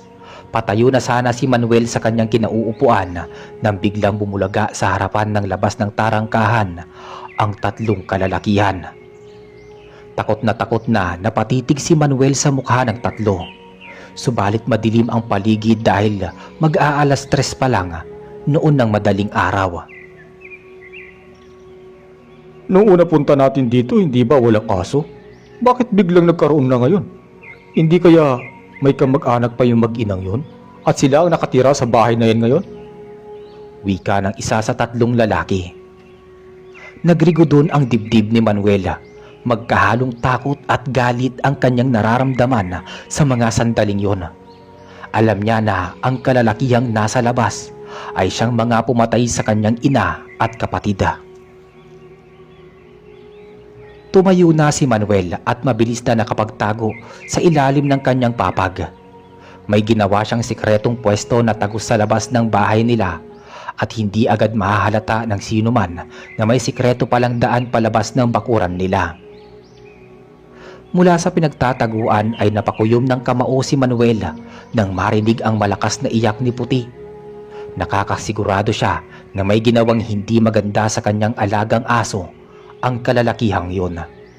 Kasunod na narinig niya ay ang pirsahang pagbukas ng pintuan nila na nasa loob na ng bahay nila ang mga salarin. Tsak na may taong nakatira dito. Tignan ninyo, may kanin pa ang kaldero at may hugasin sa kusina. Wika naman ang isa pa. Maingat na lumabas sa kanyang pinagkukublihan si Manuel. Pagkatapos ay tumakbo siya palabas ng bakuran. Nagtago siya sa di kalayuan at ilang sandali ang lumipas mula sa tarangkahan ay kitang-kita niya na lumabas ang tatlong kalalakihan. Maingat na sinundan ni Manuel ang tatlo. Gusto niyang malaman kung saan ang pinagtataguan ng mga ito. Malakas ang pakiramdam niya na may kinalaman ang grupo sa pagkakapaslang sa kanyang ina at kapatid. Pawisan na si Manuel nang huminto ang grupo sa isang bahagi ng gubat. Mula sa pinagkukublihang puno ay kitang-kita niya ang kalalakihan. Magpahinga na muna tayo at mag-almusal. Pagkatapos kailangan na nating magmadali at maghanap ng biyaya. Kapag wala tayong may uwi na, alam mo na, mamaya sa amo natin, tiyak masasaktan tayo. Wika ng isa sa mga lalaki. Napaisip si Manuel sa biyayang binanggit ng lalaki. Dahil malamok sa bahaging yon ng gubat, napahampas bigla sa braso si Manuel, kaya narinig yon ng kalalakihan na biglang naalerto. Narinig nyo yon? May iba pang tao dito. Hanapin ninyo, magmadali kayo! Sigaw ng kanang kamay ng amo ng grupo. Takot na takot si Manuel dahil ilang hakbang lang ang layo niya sa mga to. Pakiramdam niya ay napako siya sa kanyang kinatatayuan. Hindi niya magawang humakbang para tumakbo. Ibinulsa ni Manuel ang dalawang kamay upang maibsan ang takot na kanyang nararamdaman. Napakunot noo siya nang makapa ang matigas na bagay sa loob ng bulsa niya. Mabilis niyang inilabas ang mutya at binulungan. Tulungan mo ko, anting-anting ng agila. Parang awa mo na, tulungan mo ko. Bulong niya. Halos himatayin sa nerbiyos si Manuel nang makita na papunta sa pwesto niya ang isang lalaki. Pumikit na lang siya nang takbuhin nito ang puno na pinagtataguan niya. Naramdaman niya na uminit na naman ang hawak niyang anting-anting. Tiniis ni Manuel ang init na kanyang nararamdaman sa palad. Tanging sa anting-anting na lamang siya humuhugot ng lakas upang mapaglabanan ang takot. Ganun na lang ang pagtataka ni Manuel nang lagpasan lang siya ng lalaki. Hindi ba siya nito nakita? Pero naramdaman pa niya ang pagdaan ng mga ito sa mismong harapan niya. Napatitig siya sa mutya at nagpasalamat. Nang magpatuloy sa paglalakad ang kalalakihan ay maingat na sumunod si Manuela. Bagamat napagod na siya sa layo ng nilakad ng grupo, ay nagtiis si Manuela. Naabutan na sila ng pagliliwanag sa umaga sa walang humpay na paglalakad. Huminto ang kalalakihan sa paglalakad nang may nakasalubong silang isang binatilyo. May dala-dala itong isang kalabaw na nagpakaba naman ng husto kay Manuela. Huminto ang binatilyo sa paglalakad ng tahasan itong harangin ng kalalakihan. Kitang-kita ni Manuel ang pamumutla at labis na takot sa mukha ng binatilyo. Maawa po kayo sa akin. May sakit po ang nanay ko. Kailangan ko makahanap ng halamang gamot sa gubat na to. Pakiusap ng binatilyo. Naghagalpakan ng tawa ang kalalakihan. Animoy walang naririnig ang mga ito sa kabila ng pagmamakaawa ng binatilyo. Kapag siniswerte ka nga naman, may kalabaw pa tayo. Tiyak na matutuwa si amo nito kapag nakita nitong biyaya na dadalhin natin sa kanya. Wika ng isa sa mga grupo ng kalalakihan. Matigas ka. Halika, sumama ka sa amin. Wika ng isa pang lalaki. Sa pilitang itinali sa kamay ang binatilyo at isinakay sa kalabaw. Mula sa di kalayuan ay galit na nakamasid si Manuela. Naalala niya ang kalapastangan ng ginawa sa kanyang ina at kapatid. Gusto himang tulungan ni Manuel ang binatilyo ay mas pinili niyang magtimpi muna. Kailangan niyang malaman kung saan ang pinakakuta ng grupo. Habang naglalakad ang grupo ay maririnig na panay ang sigaw ng binatilyo. Sa inis ng kanang kamay ng grupo ay binigwasan nito ang binatilyo. Gusto nang sigurin ni Manuel ang mga ito ngunit naisip niya na masasayang lang ang lahat ng pagod niya. Makalipas ang mahigit kalahating oras ay tumambad na sa paningin ni Manuel ang isang malawak na lugar sa gubat, kung saan ay naroroon ang pinagkukutaan ng grupo. Mabilis na pinagtulungan ng kalalakihan na ibaba ang bihag na binatilyo. Nagpupumiglas pa rin ito kahit ilang ulit na itong sinikmuraan ng mga lalaki. Sumunod niyang nakita ang paglabas ng isang balbas saradong lalaki at nakangiti itong sumalubong sa mga bagong dating na kalalakihan. Napatiimbagang si Manuela. Kasabay ng pagkuyom ng palad ang pagnanais na mabigyang katarungan ang ina at kapatid.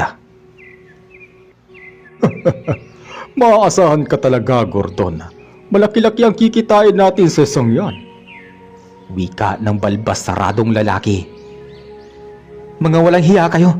Kayo pala ang grupo na nambibiktima sa mga kababayan ko. Sigaw ng binatilyo. Naghagalpakan ng tawa ang lahat. Tinapik-tapik pa ng lalaking pinuno ang pisngi ng luha ang binatilyo. Huwag kang mag-alala, Totoy. Maya-maya lang ay isa ka na sa mga kababayan mo. Ang mga laman loob ninyo ang nagbibigay yaman sa amin. Nakangising wika ng pinuno. Mula sa pagkakaupo sa kalabaw ay may lumapit na isa pang lalaki. Nanlaki ang mga mata ni Manuel dahil sa tingin niya ay may hawak itong kamera. Sunod-sunod na pagpitik ng lente ng kamera ang nakita ni Manuel. Ilang sandali pa ay pakaladkad nang ipinasok sa loob ng isang malawak na bakuran ang binatilyo. Ang bakuran ay napapaikutan ng bakod na yero. Bahagyang nakabukas ito kaya nasilip ni Manuel ang loob mula sa labas. Manghalang ang kaluluwa ninyo. Tiyak dyan ninyo tatanggalan ng laman loob ang mga binibiktima ninyo. Bulong ni Manuel sa sarili. Mabilis na kumilos si Manuel. Kailangan niyang makuha ang kamerang hawak ng isang miyembro. Tiyak na may litrato ang kanyang ina at kapatid, ganoon din ang lahat ng biktima ng grupo. Anting-anting ng agila, muli ako nakikiusap sa iyo na muli mo kong tulungan at sa pagkakataong ito ay masigit kong kailangan ng isang katulad mo. Maluhaluhang wika ni Manuela. Bago pa mahuli ang lahat para sa buhay ng kawawang binatilyo, dahan-dahan siyang lumapit sa malawak na bakuran. Mabuti na lang, walang bantay sa labas kaya naman malayang nakalapit si Manuela. Mula sa gilid ng yero ay sumilip si Manuela. Napakisidot siya nang marinig ang malakas na sigaw ng binatilyo. Nataranta si Manuela kaya di sinasadya na naapakan niya ang isang lata ng sardinas. Hindi nakaalis pa sa kinatatayuan si Manuela. 3 armadong kalalakihan ang biglang sumulpot sa kanyang magkabilaang tagiliran. Amo, swerte talaga tayo ngayong araw. May bata dito. Mukha pang malusog ang laman loob nito kaysa sa binatilyong yan. Sigaw ng isang lalaki. Sunod-sunod na lumabas ang mas marami pang armadong kalalakihan. Bagamat binalot ng takot ang buong pagkatao ni Manuel, ay nagawa pa rin niyang manlaban at mabilis na nagsalita. Pagsisisihan ninyo na pinasok ninyo ang aming bayan at higit sa lahat, pagbabayarin ninyong lahat ang pagkitil sa buhay ng aking ina at kapatid. Sigaw ni Manuela. Naramdaman na agad ni Manuel ang dobling init ng anting-anting na kanyang hawak. Malalakas na tawanan ang kanyang narinig mula sa grupo. Minaliit ng kanilang pinuno ang kanyang kakayahan. At ano naman kaya magagawa ng isang batang tulad mo, Abera? Marahil ang tinutukoy mong ina at kapatid ay ang mag-ina na kinatay ng mga tauhan ko sa loob ng bahay nila. Nakangising sagot ng pinuno. Dahil sa matinding bugso ng galit, ay namula ang pisngi ni Manuela. Hulihin ninyo at dalhin sa loob ang batang yan. Sigaw ng balbas saradong lalaki. Mabilis na kumilos ang may 5 kalalakihan.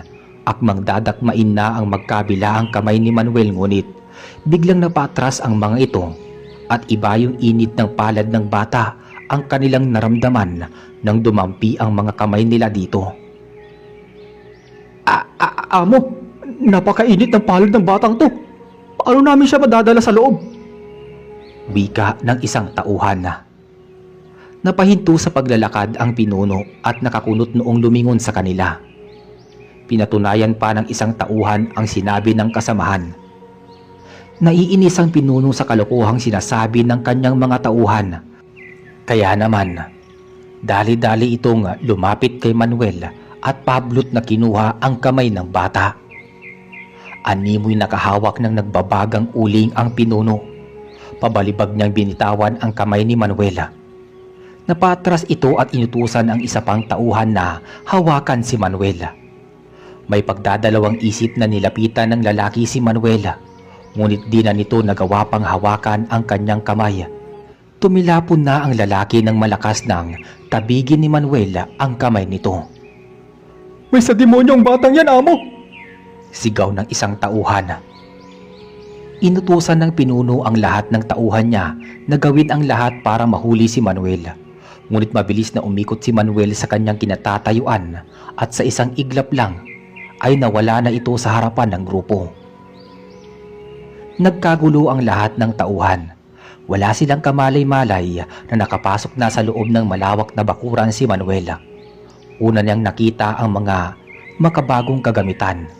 Sumunod ang 3 kalalakihan na pawang nakasuot ng puti. Hindi makapaniwala si Manuel nang makita ang tambak na katawan ng tao na tila laboratoryong kinaroroonan ng 3 lalaking nakaputi. Napaiyak siya sa labis na pagkahabag sa mga sanggol, bata, matanda, na mga nakatiwangwang ang mga katawan nito na wala ng buhay. Dinig na dinig ni Manuel ang pagkakagulo ng mga tao sa labas. Maging ang 3 lalaking nakaputi ay tinawag ng doktor ng mga tauhan ay naalarma na rin. Nakakita si Manuel ng isa pang malaking kwarto sa bandang likuran ng malawak na bakuran. Pinasok niya ito at halos manlambot ang kanyang mga tuhod nang makita ang iba't ibang klase ng laman loob ng mga tao. Nakalagay ang mga ito sa malalaking lagayan ng yelo. Hindi na napigilan pa ni Manuel ang tila paghalukay sa kanyang sikmura. Sumuka na siya ng sumuka habang umiiyak. Hanggang sa tumambad sa kanya ang walang malay na binatilyo. Nakatali ang kamay at paa nito sa uluhan at paanan ng isang malaking mesa. Nagmamadaling ginising ni Manuel ang binatilyo subalit pinalibutan siya ng may 7 tauhan ng grupo at itinutok sa kanya ng mga ito ang mahahabang barila na hawak ng mga to. Sumuko ka ng maayos, bata, at malaya kang makakalabas sa lugar na to. Wika ng pinuno na noon ay nakatayo, ilang di pa lang ang layo sa kanya. Ngunit di na natapos pa ang iba nitong sasabihin dahil sa tulong ng anting-anting na hawak ni Manuel ay parang kidlat siyang lumapit dito at inundayan niya ng sunod-sunod na suntok ang pinuno. Panay ang sigaw nito sa bawat suntok na pinapakawalan ni Manuel. Aray! Ang init! Tigilan mo yan! Pakiusap ng pinuno. Namula ang bawat bahagi ng katawan ng pinuno. Animoy na banlian ng mainit na tubig ang bawat bahagi ng katawan na tinamaan ng suntok ni Manuela. Humandusay na ito sa lupa, kaya huminto na sa pagsusuntok si Manuela. Sinamantala ng ibang tauhan ang pagkakatigalgal ni Manuela, kaya tinutukan siya ng barila ng mga tauhan nito.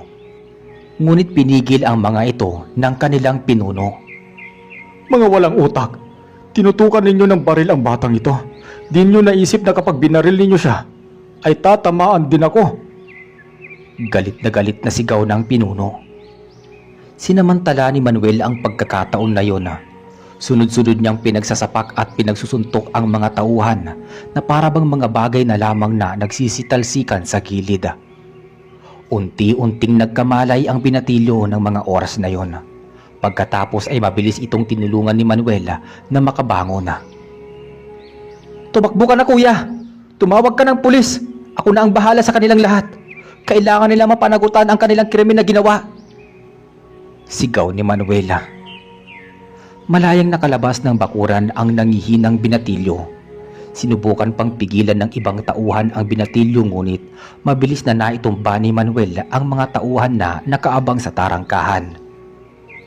Makalipas ang ilang sandali, napaupo sa isang bakanting mesa si Manuel.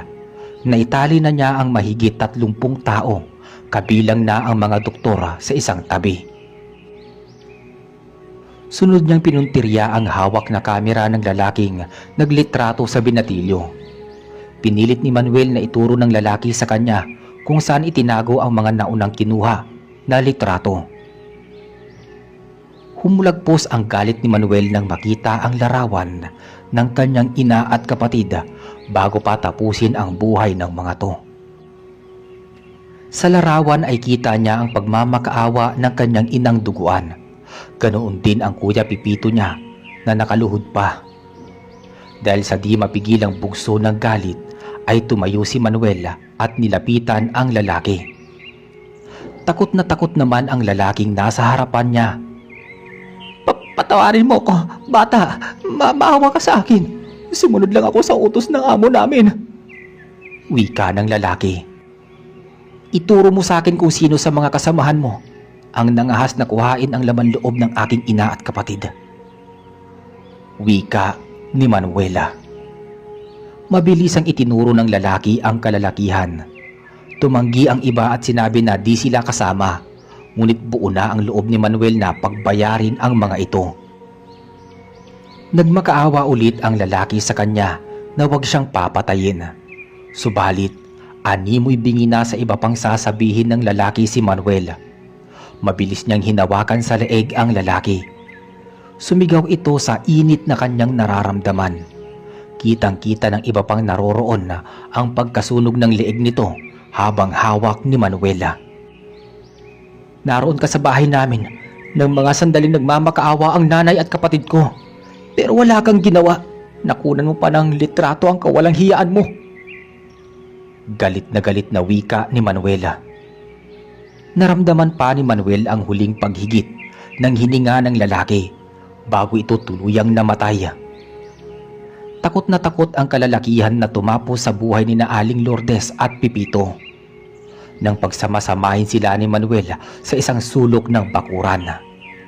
Sa kabila ng pagsusumamo ng mga ito ay salit-salitan niyang sinuntok ang kalalakihan. Umiiyak at tila wala sa kanyang sarili si Manuel. Huminto lang siya nang mahimasmasan at nakita ang nagkalat na dugo sa buong bakuran. May hahalin tulad sa isang katayan ng baboy ang buong lugar. Nakahinga ng maluwag si Manuel. Pakiramdam niya ay may malalim na tinik na natanggal sa kanyang kaibuturang puso. Naipaghiganti ko na kayo, inay, kuya. Sana masaya na kayo saan man kayo naroroon ngayon. Bulong ni Manuel sa kanyang sarili.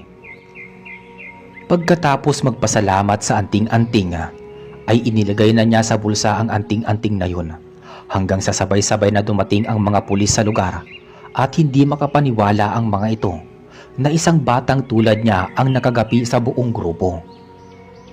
Pagkatapos hulihin ang masasamang loob at makuha ang lahat ng ebidensya, ay sinunog ng mga pulis ang buong lugar. May hinala sila na marami pang kasamahan ang grupong yon. Isinama na sa presinto si Manuel upang hingian ng paliwanag sa nangyari. Hindi naman makapagsalita ang pinuno ng grupo, maging ang mga tauhan nitong nahuli. Hindi pa rin sila makapaniwala na ang batang tulad ni Manuel ay may taglay na kapangyarihan na siyang naging dahilan ng pagkakahuli sa kanila at pagkakapaslang sa iba nilang kasamahan. Naparusahan ng habang buhay na pagkakakulong ang lahat ng salarin. Nabigyan pa ng malaking pabuya si Manuel sa pagkakahuli sa grupo ng sindikato. Makalipas ang ilang buwan, ay tahimik nang namuhay sa kanilang lugar at bahay si Manuel. Magaan na ang bawat araw na dumadaan sa buhay niya. Lalo pa at palagi siyang dinadalaw ng agila na kinalaunan ay naging kaibigan niya. At dito po natatapos ang ating kwento. Maraming salamat po sa inyong pakikinig. At saka nga pala, update ko lang kayo kay Aya. Bukas ng hapon, meron na tayo nun. Maraming salamat. Hanggang sa muli. Bihira lamang ang napapagawi sa bayan ng Santo Tomas para maghanap ng bibilhing baboy na pwedeng ipanghanda sa piyesta. Sa katayuan ngayon ni Aling Anita ay kailangan nilang makipagsapalaran para lamang makakuha ng kakatayang baboy na ang presyong taglay ay mas mura kaysa sa normal na halaga nito sa merkado. May mga bisita kasing darating bukas ng hapon. Uuwi ang anak niyang si Almira galing Maynila. Kasama nito ang nobyo nitong si Fidel na anak ng isang mayamang mag-asawa. Ayaw naman nilang mapahiya lalo at nag-iisang anak lamang nina Anita at Romeo itong si Almira. Kaya kailangan sa pagdating ng anak ay mayroon silang maihahanda na matatawag na bongga at paniguradong pag-uusapan sa buong baryo. Sa ngayon, kasalukuyang inihahanda ni Aling Anita ang mga dadalhing gamit ni Mang Romeo para bumiyahe sa Santo Tomas. Nasa kabilang bayan lang naman. May kahirapan kasi ang daan papasok doon. Bako-bako at masukal. May tatawirin pang tulay na sumasayaw-sayaw sa tuwing may daraang mga tao. Kalabaw ang gagamitin ni Mang Romeo sa pagpunta sa kabilang bayan. Dito niya ikakarga ang mga baboy na balak niyang bilhin. Kasama niya ang binatang anak ng nakababatang kapatid niya na si Manuela. Ito ay nagtataboy sa baka kapag umuurong ito sa paglalakad. Romeo, nasa basket nga pala yung mga baon ha. Baka makalimutan mo. Hati na kayo ni Manuel niyan. Saad ni Aling Anita. Maraming salamat, tiya. Wika naman ni Manuela. Sige na at baka tanghaliin pa tayo. Tura ni Mang Romeo saka sumampa na sa kalabaw. Inalog niya ang nakataling lubid niya rito at kaagad namang umusad ang kalabaw. Tanging kaway na lamang ang nagawa ni Aling Anita habang tinatanaw ang kanyang asawa at pamangkin. Sa daan, patingin-tingin naman sa dinaraan ng kalsada si Manuela. Hindi nakatiis na napatanong siya kay Mang Romeo. Tiyo, hindi po ba tinagiroy ang baryo ng mga aswang ang Santo Tomas? Bakit doon po ninyo binalak na bumili ng baboy? Saglit na napaubo si Mang Romeo at ngumiti. Iho, hindi porke may mga aswang doon masasama na sila. Kadalasan, nangyayari lang naman ang pambibiktima sa mga aswang na tiniguri ang mga katutubo o yung mga matatanda ng aswang na nasa ibabaw ng bundok. Paliwanag sa kanya ni Mang Romeo. Sabi pa nito, ang mga ordinaryong aswang ay kagaya din nilang mga tao. Naghahanap buhay, nagsisimba, natutulog. Nawawala lang sila sa kanilang mga sarili kapag kabilugan na ng buwan. Kadalasan daw kasi nakakapagbago sila ng anyo at nakakalimot. Ngunit kapag sumasapit naman ang umaga ay nanunumbalik din sa kanilang mga ordinaryong anyo. Tumango-tango naman si Manuela sa loob kasi ng 16 anyos niya sa mundo. Hindi pa siya kailanman nakakatungtong sa nasabing baryo. Hindi pa din siya nakakakita ng aswang.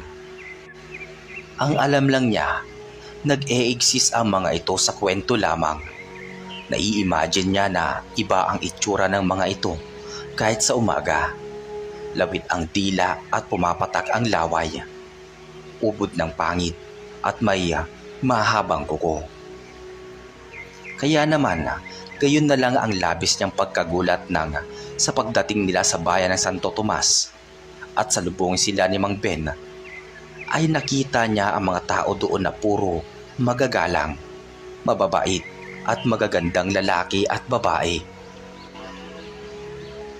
Dumiretso sila sa tinatawag na kapitan ng bayan na si Mang Ben.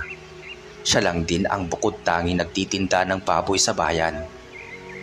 Sa kanya nagtutungo ang mga taong kailangan ng panghanda sa lahat ng klase ng okasyon. Magandang araw, paring Ben. Bati pa ni Mang Romeo nang makarating sila sa bahay.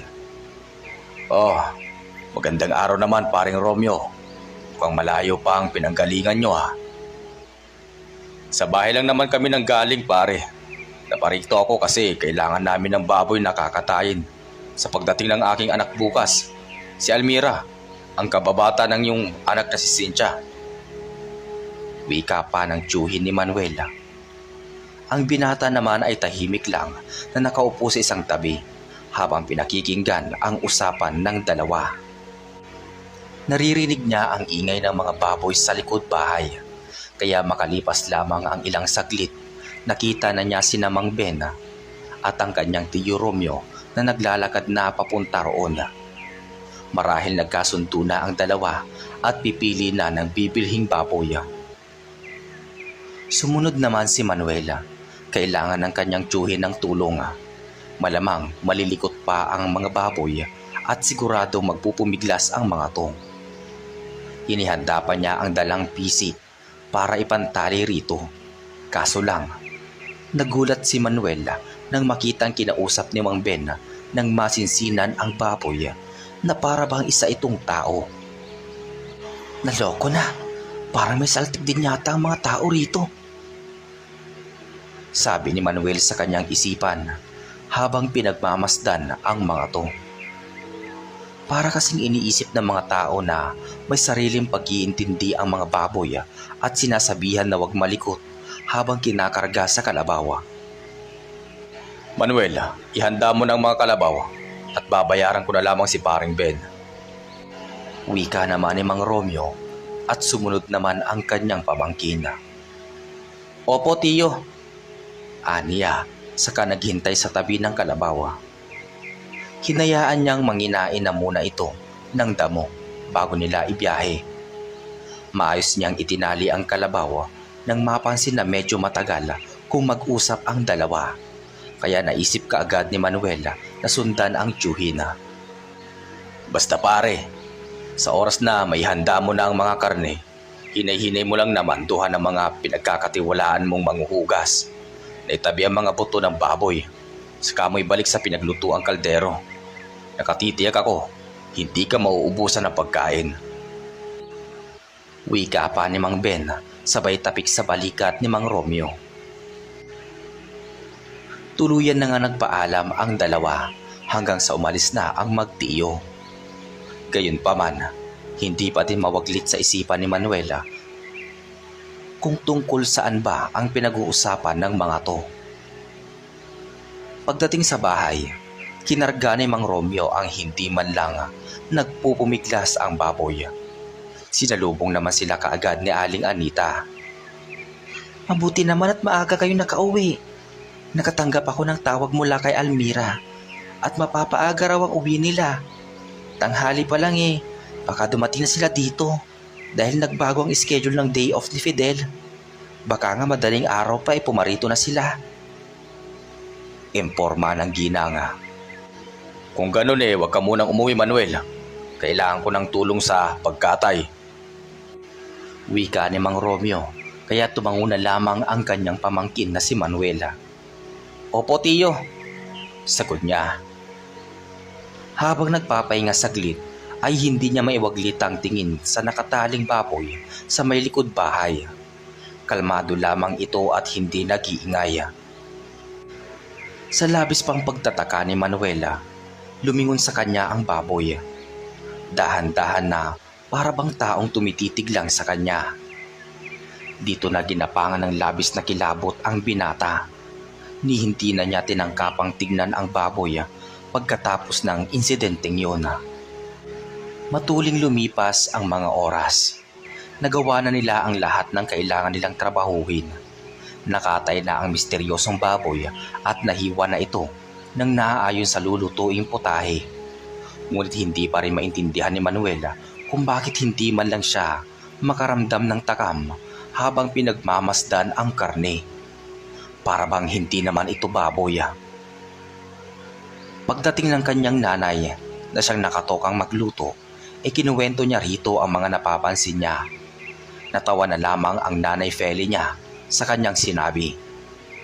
Ikaw talaga, anak, kung ano-ano ang napapansin mo. Wika nito sa kasinuot ang apron at nagsimulang magluto. Ang nakababatang kapatid niyang si Ana ang naatasang maghiwa ng mga ricados, kaya ito naman ang napagdiskitahan niyang kausapin. Ana, huwag kang kakain ng karne. Bulong niya na ikinailing ng kapatid. Kuya talaga? Hindi ako kakain ng karne? Nakalimutan mo na ba nagda-diet ako? Sabi nito na kanyang ikinatawa. Basta makinig ka na lang sa akin kung gusto mo ng tahimik na buhay. Dagdag pa ni Manuela. Si kuya talaga. Oo, kung ano-ano na lamang ang naiisip mo. Kuya, hindi na tayo kasing liblib ng Santo Tomas. Malapit din tayo sa bayan. Kaya pwede ba? Umasta ka naman ng naaayon sa uso. Wika sa kanya ng kapatid, kaya napailing na lamang siya. Alam niyang hindi basta-basta maniniwala ang dalagita sa kanya. Buong gabi, nagluto si Aling Feli at ang asawa nitong si Mang Roger. Pareho silang masarap magluto, kaya sila ang pinagkatiwalaan ni Aling Anita at Mang Romeo sa mga potahe. Basta kayo na ang bahala, Fel. Kapag may kumain, huwag ninyong hahayaan na itapon ng mga bisita ang mga buto. Kailangan nating itong ibalik sa kaldero. Kailangan ninyong i-monitor ang mga yon. Wika ni Aling Anita na ikinatungo naman ni Aling Feli. Wala naman ito naging problema sa kanya. Bandang 3:00 ng madaling araw, nakatulog sina Aling Feli at Mang Roger. Mahigit 6 na putahe din ang naluto niya gamit ang karne mula sa biniling baboy ni Mang Romeo.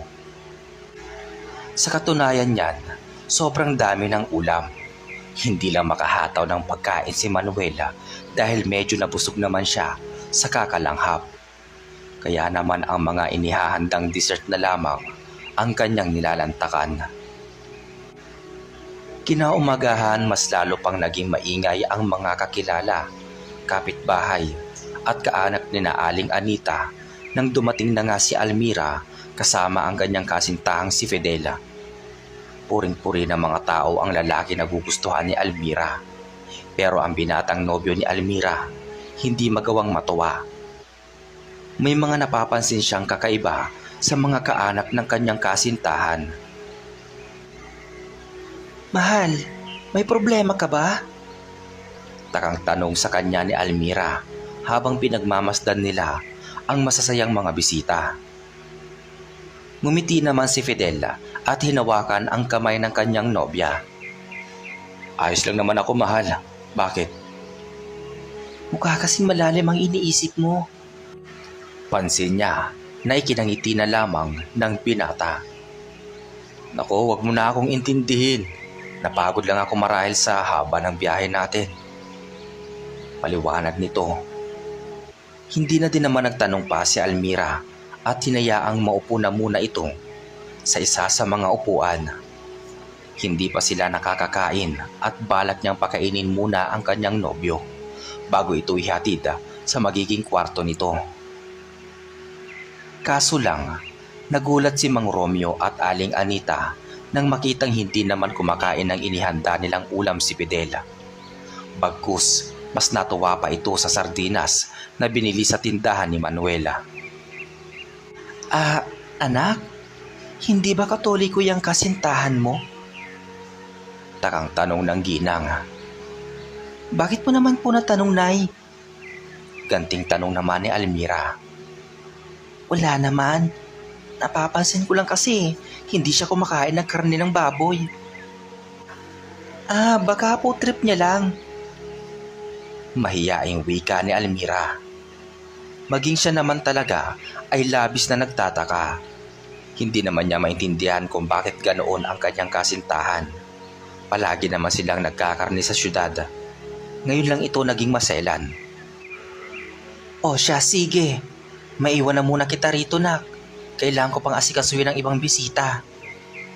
Wika ni Aling Anita, kaya walang ibang nagawa ang kanyang anak kundi mapatango na lamang. Nang maging abala si Aling Anita sa sala, naisip namang lapitan ni Almira ang kanyang kasintahan na noon ay nakaupo lang sa di kalayuan. Hi mahal, anong gusto mo na bang magpahinga? Bati niya na ikinalingon kaagad ng binata sa kanya.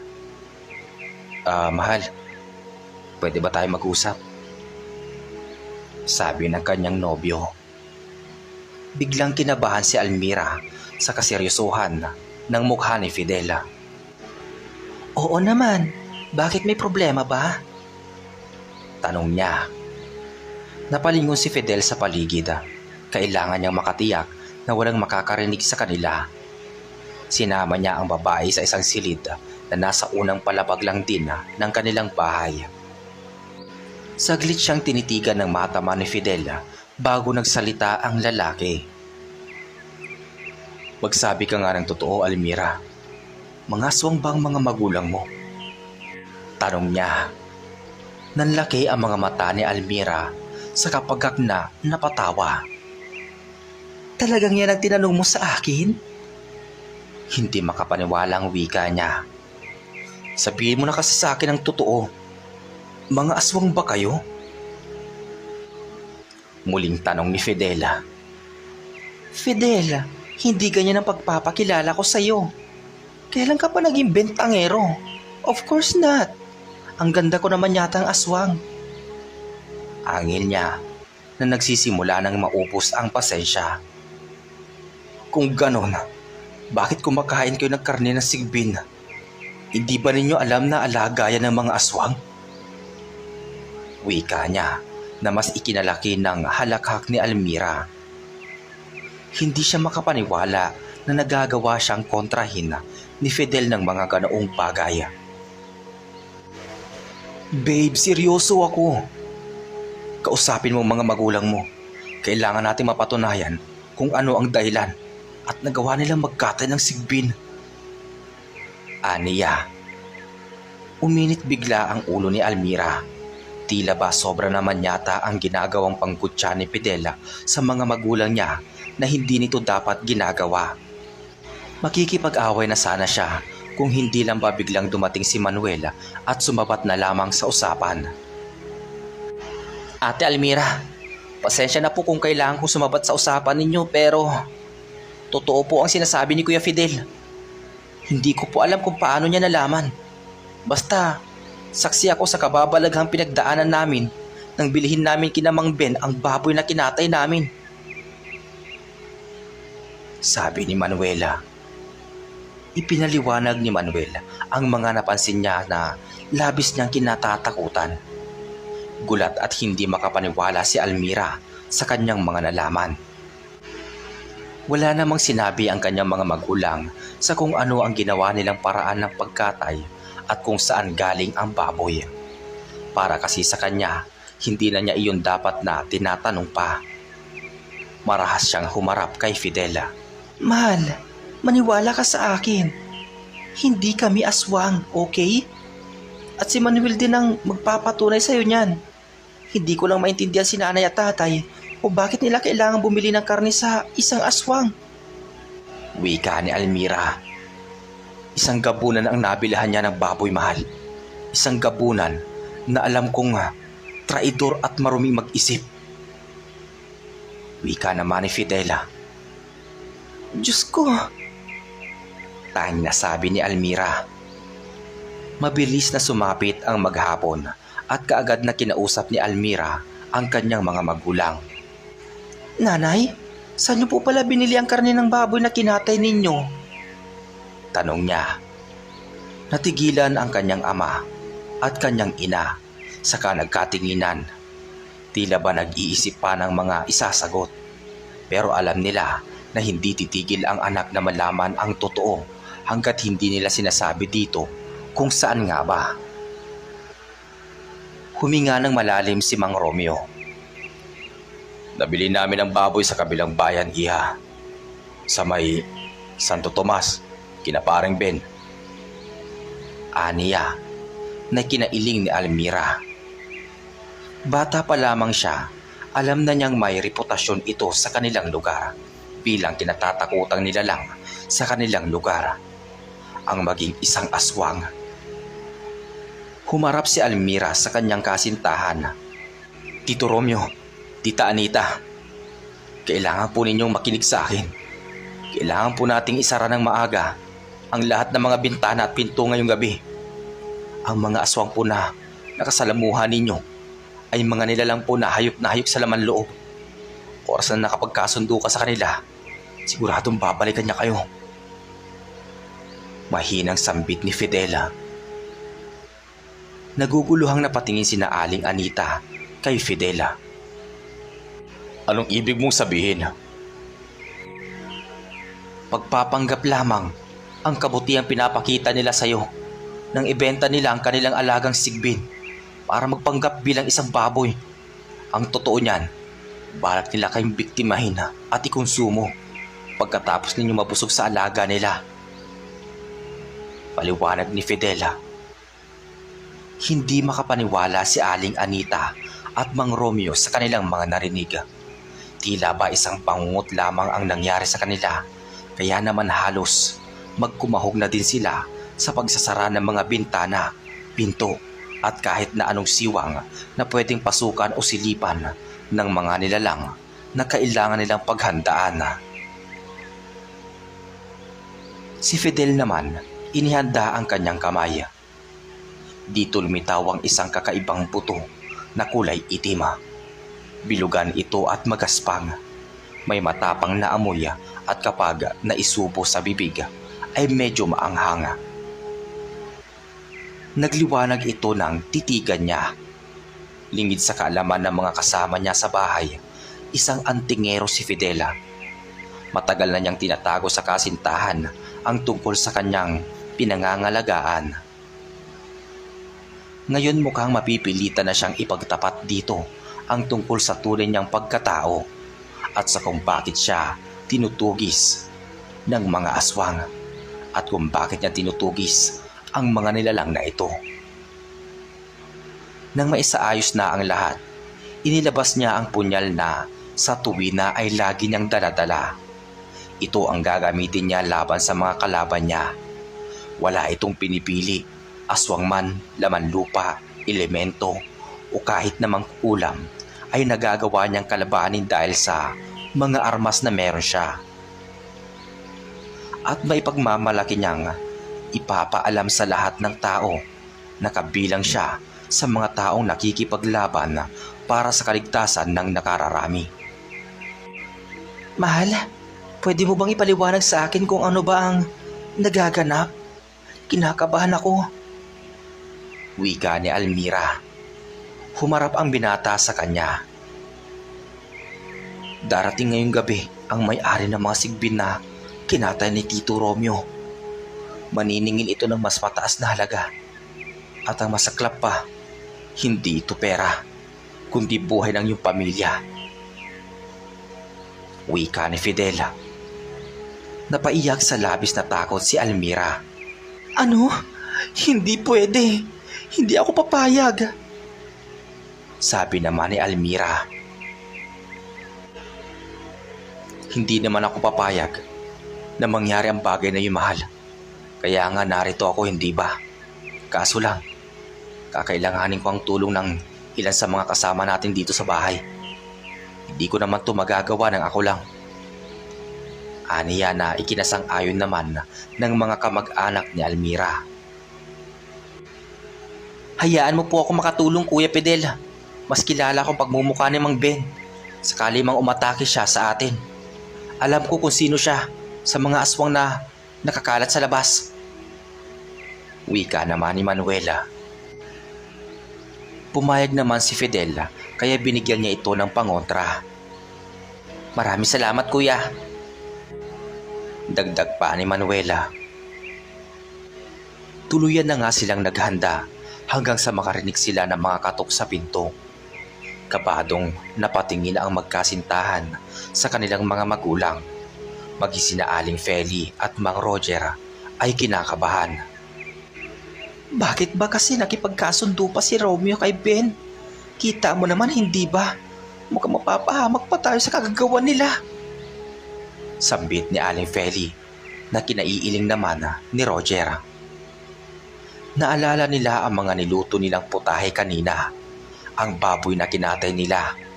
Kaya pala kay bilis nitong patayin sa kadahilan ng hindi naman talaga ito baboy, kundi alagang sigbin ni Mang Ben. Nasindak na lamang ang lahat ng mga taong nasa loob ng bahay nang kumalabog ang bubungan. Kasabay nito ang pag-atungal ng kung ano sa labas ng bakuran nila. Unang dumungaw si Mang Romeo na minamanduhan ni Fidel na umaktong normal at walang pinagtatakhan. Iyan na ba ang mga aswang Diyos ko, anong gagawin natin? Hintatakot na wika ni Aling Anita, sabay kapit sa braso ng kanyang asawa. Matatag naman ikinuyom ni Mang Romeo ang kanyang mga palada. Hindi ko naman kasi alam na may papalang kapalit ang pagbili ko ng murang baboy sa kanya. Hindi ko alam na kailangang magbayad pa ng buhay para sa sigbin na pinagbukaan niyang baboy para makatay. Wika ni Mang Romeo.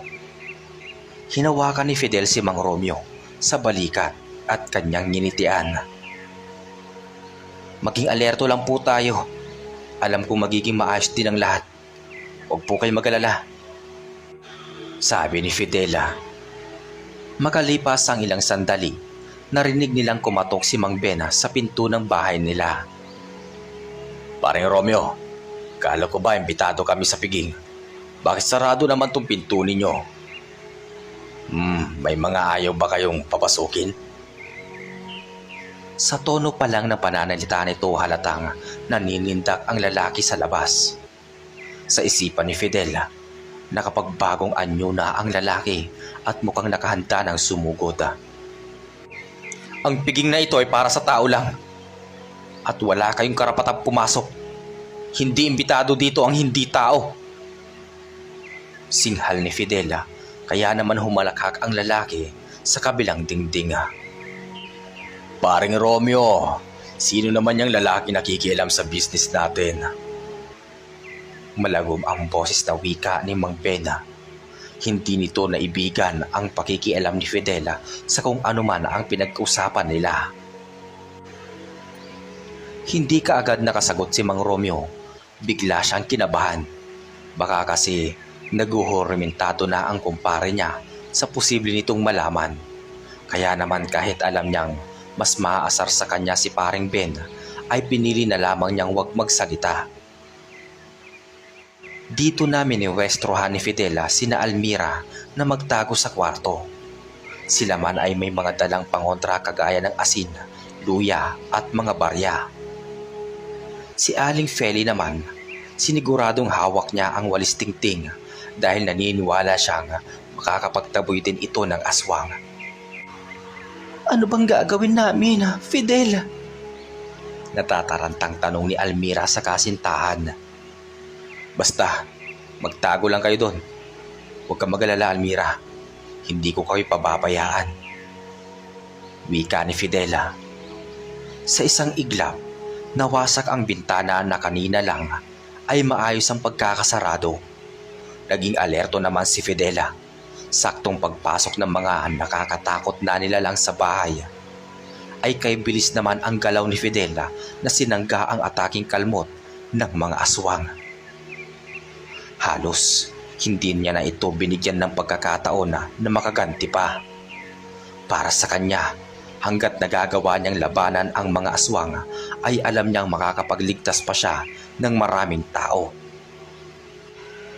At sino ba tong asungot na ito? Angil ng isang aswang habang nakikipaglaban sa kanila si Fidela. Si Manuel naman ay halos hindi na maiwan ang pinto. Kasama ni Mang Roger. Halos mga laiti na si Mang Ben dahil hindi siya makahanap ng paraan para makalapit sa mga tao sa loob ng bahay. Ngumisi naman si Fidela. Malamang nga naman talaga, hindi siya kilala ni Mang Ben. Pero nagagawa niyang labanan ang mga estrangherong aswang, lalo na at binalak pa silang pakainin ng karne ng sigbin kanina. Ako ang harapin mo, Mang Ben. Wika niya, sabay lumabas talaga siya sa pintuan at iniumang ang kanyang hawak na buntot pagi. Napasilip si Almira sa kanyang kinaroroonan at nasindak nang makita ang isang nilalang na may matangkad at matipunong pangakatawan. Sabog na mukhang tila pa nakasipsip ng droga. May mahahabang kuko ito at maputla, ngunit maitim na mukhang tila ba pinahira ng grasa. Sino ka ba? Bakit ka nakikialam sa amin? Angil niya na ikinangisi ni Fidela. Nagkataon lang ho. na ang pamilyang balak mong gambalain ay ang pamilyang malapit ko ng kabilangan. Kaya pasensya na kung mabibigo ka sa pagkakataong to. Aniya na ikinatalim ng tingin ni Mang Ben. Aba, mayabang kang bata ka. Baka akala mo, hindi ako kasindak-sindak na kalaban. Marami ka pang kakaining bigas. Muling nag-iba ang kulay ng mga mata ni Mang Ben. Tinubuan ng balahibo ang kanyang mga braso. Mas lalong sumama ang ekspresyon ng kanyang muka. Hindi ako nagyayabang. Nagkataon lang na kailangan kong protektahan ang mga tao na balak ninyong biktimahin. Sabi naman ni Fidela. Inilabas ni Fidel ang kanyang mutya at itinaas sa ere. Nahinto ang mga aswang sa pag-atake sa mga bisita ni na Almira. Naagaw kasi ng binata ang kanilang mga pansin. Napatitig sila sa hawak nitong bilog ngunit nagliliwanag na bagay. Maya-maya lang, nakaamoy sila ng maanghang na para bang hindi may pinaliwanag. Dahilan para hindi na nila malabanan ng maayos ang mga taong nais nilang biktimahin. Ano to? Anong nangyayari? Bakit kayo humihinto? Asik ni Mang Bena. May nalalanghap po kaming kakaiba sa ere, Supremo. Iba pa sa mga aswang ay nagrereklamo na tila ba hindi sila makahinga kaya walang magawa kundi umatras mula sa kanilang pag-atake. Wala silang magawa lalo na't may mga pangontrang hawak ang mga tao na hindi nila maintindihan kung paano pa nakapaghanda ng ganoon. Kailangan na nating umatras! Sigaw ng ilan at nagsitakbuhan na. May ilan sa kanila ang halos iika-ika nang umalis sa bakuran ni Almira. Tila ba nakaranas ng matinding gyera. Mga duwag, bakit kayo nagsisitakbuhan? Ako pa din ang magpaparusa sa inyo. Singhal ni Mang Bena.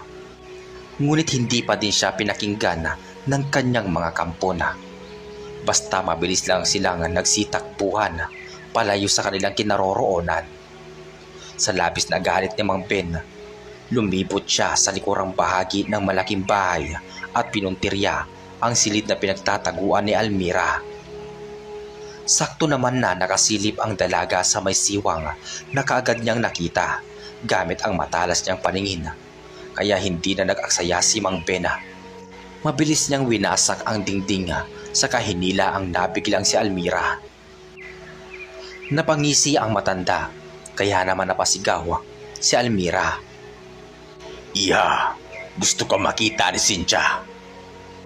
Sigaw nito, dahilan upang muli mapatili ang dalaga. Narinig ito ni Mang Romeo at Aling Anita, lalo na si Fidela. Kaya agad nilang dinaluhan ang dalaga ngunit huli na ang lahat nang makita nilang wasak na ang dingding at nawawala ang dalaga. Fidel, tulungan mo ko! Namutla si Mang Romeo at Aling Anita nang mapagtanto nilang ang kanilang anak ang tinangay ni Mang Bena. Malinaw na nilang nakikita na kapag hindi ito nailigtas sa oras, malamang ito na ang magbabayad sa kanilang kinuha mula sa mga aswang sa Santo Tomas. Nanginginig na mangiyak-ngiyak at kabadong hinarap ni Aling Anita si Fidela. Iho, alam kong ikaw lang ang may kakayahang magligtas sa aking anak. Sana naman tulungan mo kami. Huwag po kayo mag-alala, tita. Ako na po mismo ang tutugis kay Mang Ben sa ginawa niyang pagtangay kay Almira. Pangako ni Fidela. Kinaumagahan, agad na naghanda si Fidel para magtungo sa Santo Tomas. Alam niyang hindi madali ang kakaharapin niya pero kailangan niyang tatagan ang kanyang loob. Isa siyang antingero at ito na ang kanyang pagkakataon para maipakita ang tunay nitong kakayahan. Kuya, alam kong delikado, pero hayaan mo po akong samahan ka. Mas kabisado ko po ang buong Santo Tomas dahil minsan na ako nakapunta doon. Alam ko kung nasan banda ang bahay ni Mang Ben. Salaysay ni Manuela. Umiling naman kaagad si Aling Feli. Anak, delikado yung binabalak mo. Pakiusap, huwag ka nang sumama kay kuya mo, Fidel. Nagmamakaawang wika nito. Nanay, wala na pong mangyayaring masama sa akin. Kaya huwag po kayo mag-alala. Kaya ko naman po ang sarili ko. Bantayan na lang po ninyo ang paligid natin. Maglagay kayo ng mga pangontra. Nang sa ganun hindi na sila basta-basta makakalapit. Dahil sa naging paliwanag ng kanyang anak, hindi na din umangal pa si Aling Feli. Kung kayo mag-iingat kayo, ayaw ko umuwi kang kulang at hindi ka gumagalaw. Sana magtagumpay kayo. Sabi na lang ni Aling Feli. Kaagad na umalis ang dalawa papunta sa Santo Tomas. Para hindi na sila mahuli kaagad, gumamit lamang sila ng kabayo para bumiyahe. Hindi sila huminto sa mismong bungad ng Santo Tomas. Tanging sa kakahuyan na lamang na kung saan merong mga maliliit na lagusan na makakarating kaagad sa baryo sa maikling panahon. Dito na tayo dumaan, kuya. Mas hindi kasi nila tayo mahahalata kapag dito tayo dumaan. Walang sino man ang mag-aakala na manggagaling tayo sa kakahuyan. Wika sa kanya ni Manuela. Nagpasalamat naman sa kanya si Fidela. Maraming salamat sa tulong mo. Ang laki ng impormasyong ibinibigay mo sa akin. Hindi ko akalaing magagawa ko ang mga bagay na to ng ganito kadali. Isa lang sisiguraduhin ko. Hindi ako uuwi nang hindi ko kasama ang aking kasintahan. Matatag na wika ni Fidela. Sa kanya inilabas ang kanyang tansong punyal. Hindi siya papayag na magpapatalo na lang sa aswang na wala namang ibang ginawa kundi mambiktima ng mga tao. Hinintay nila na bahagyang gumabi bago nagpasyang lumapit sa baryo ng mga aswang. Kung normal lang na mga aswang ay malamang kaninang umaga nila dapat na inatake na nila. Kaso lang sila ay mga gabunan. Kaya nilang magbago ng anyo mapaumaga man o gabi. Kaya malakas ang loob ng mga ito na umatake at maghanap ng gulo. Kaya naman kahit anong oras silang lumapit sa mga gabunan, lalabanan pa rin sila nito. Ang maganda lang sa mutyang nasa pangangalaga ni Fidel, kaya siya nitong itago sa dilim. Isa sa magandang kakayahan nito ay ang maging kakulay ng anino ang sinumang mangangalaga nito. Binigyan niya si Manuel ng pangontra, isang sipat na yari sa bagakay. Alam ni Fidel na magagawa ng pinsan ni Almira na makipagsabayan ng labanan sa mga aswang. Nakikita niya ang potensyal nito, kaya alam niyang hindi mapapahamak ang binata. Sa isang madilim na bahagi ng kakahuyan sila nagtago hanggang sa tuluyan na nga silang makarinig ng mga ingay. Tila ba may isang malaking selebrasyon na magaganap na mas lalong ikinabahala ni Fidela. Sana lang huwag niyang makikita ang mukha ni Almira sa mga balak katayin ni na Mang Ben dahil sisiguraduhin niya na mapupugutan siya ng ulo. Kuya, kailangan na natin magmadali. Baka kung ano nang mangyari kay ate. Nag-aalalang wika ni Manuela. Tumango si Fidel at nagkasundo silang simulan na ang pag-atake. Isa-isang nilapitan ni Fidel ang mga aswang na hindi pa nakakapagbago ng anyo. Tahimik siyang nakipagsagupaan sa mga ito. Ngunit walang mintis na natalo niya ang lahat ng mga yun. Lahat ng pag-atake ng mga aswang sa kanya, natatamaan man siya ay hindi siya tinatablan. Si Manuel naman ang naatasang hanapin ang kinaroroonan ni Almira. Nahanap niya ito sa mismong kamalig ni Mang Ben, nakagapos habang umiiyak na nakaharap ang bangkay sa nakababata nitong si Cynthia. Kung suswertihin nga naman, walang nakabantay kaya madali siyang nakapasok. Gulat at tuwa ang nadarama ni Almira nang makita ang pinsan niyang binabalak siyang iligtas mula sa mga kuko ng aswang. Manuela, anong ginagawa mo rito? Huwag kang mag-alala ate. Kasama ko si Kuya Fidel. Kasalukuyan siya nakikipaglaban ngayon sa mga aswang na nagbabalak humarang sa kanya sa pagkuha sa'yo. Kaya halika na ate, habang wala pang nakakaalam na may nauna na rito. Kailangan na nating umalis. Wika ni Manuela. Umiiyak na tumango si Almira. Naaawang pinagmasdan niya ang bangkay ng kanyang kababata na kahit may lahing aswang ay minahal siya at pinotektahan na parang tunay na kapatid. Hindi sang-ayon si Cynthia sa gusto ni Mang Ben na ibihag si Almira, kaya tinangka niyang patakasin ang dalaga na wala namang magandang nangyari. Dahil hindi na din siya kinikilala ng sariling ama. Pagkatapos ng lahat ng sakripisyong ginawa niya para sa kanilang baryo, pinatay pa din siya ni Mang Ben sa mismong harapan ni Almira. Halika na ate, nagawa ko ng kalasan ang gapos mo. Tumakas na tayo. Wika ni Manuela na ikinatakbo nila kaagad. Mabilis namang inabutan ng binatilyo ng isang supot ng asina si Almira. Isaboy mo ito ate habang may humahabol sa atin. Masasaktan sila kapag tinamaan yan dahil may halo yang abo. Wika ni Manuela. Dali-dali silang tumakbo palayo hanggang sa magawa na nilang makarating sa shortcut na sinasabi ni Manuela. Kaagad namang sumakay si Almira sa kabayo na inihanda ni Fidel. Samantala si Fidel naman ay kaharap na ang nasa aswang na anyo na si Mang Ben. Kanina pa sila naglalaban. Sa katunayan niyan, medyo nanghihina na din ang matandang gapunan. Ito na ang katapusan mo, Mang Ben.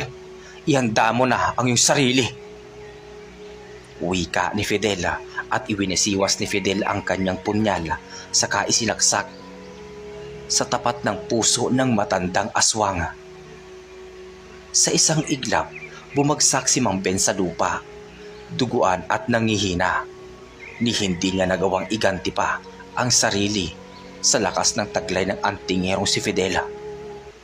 Nagliwanag pa ang hawak nitong mutya hanggang sa maglaho ito sa kanyang palad.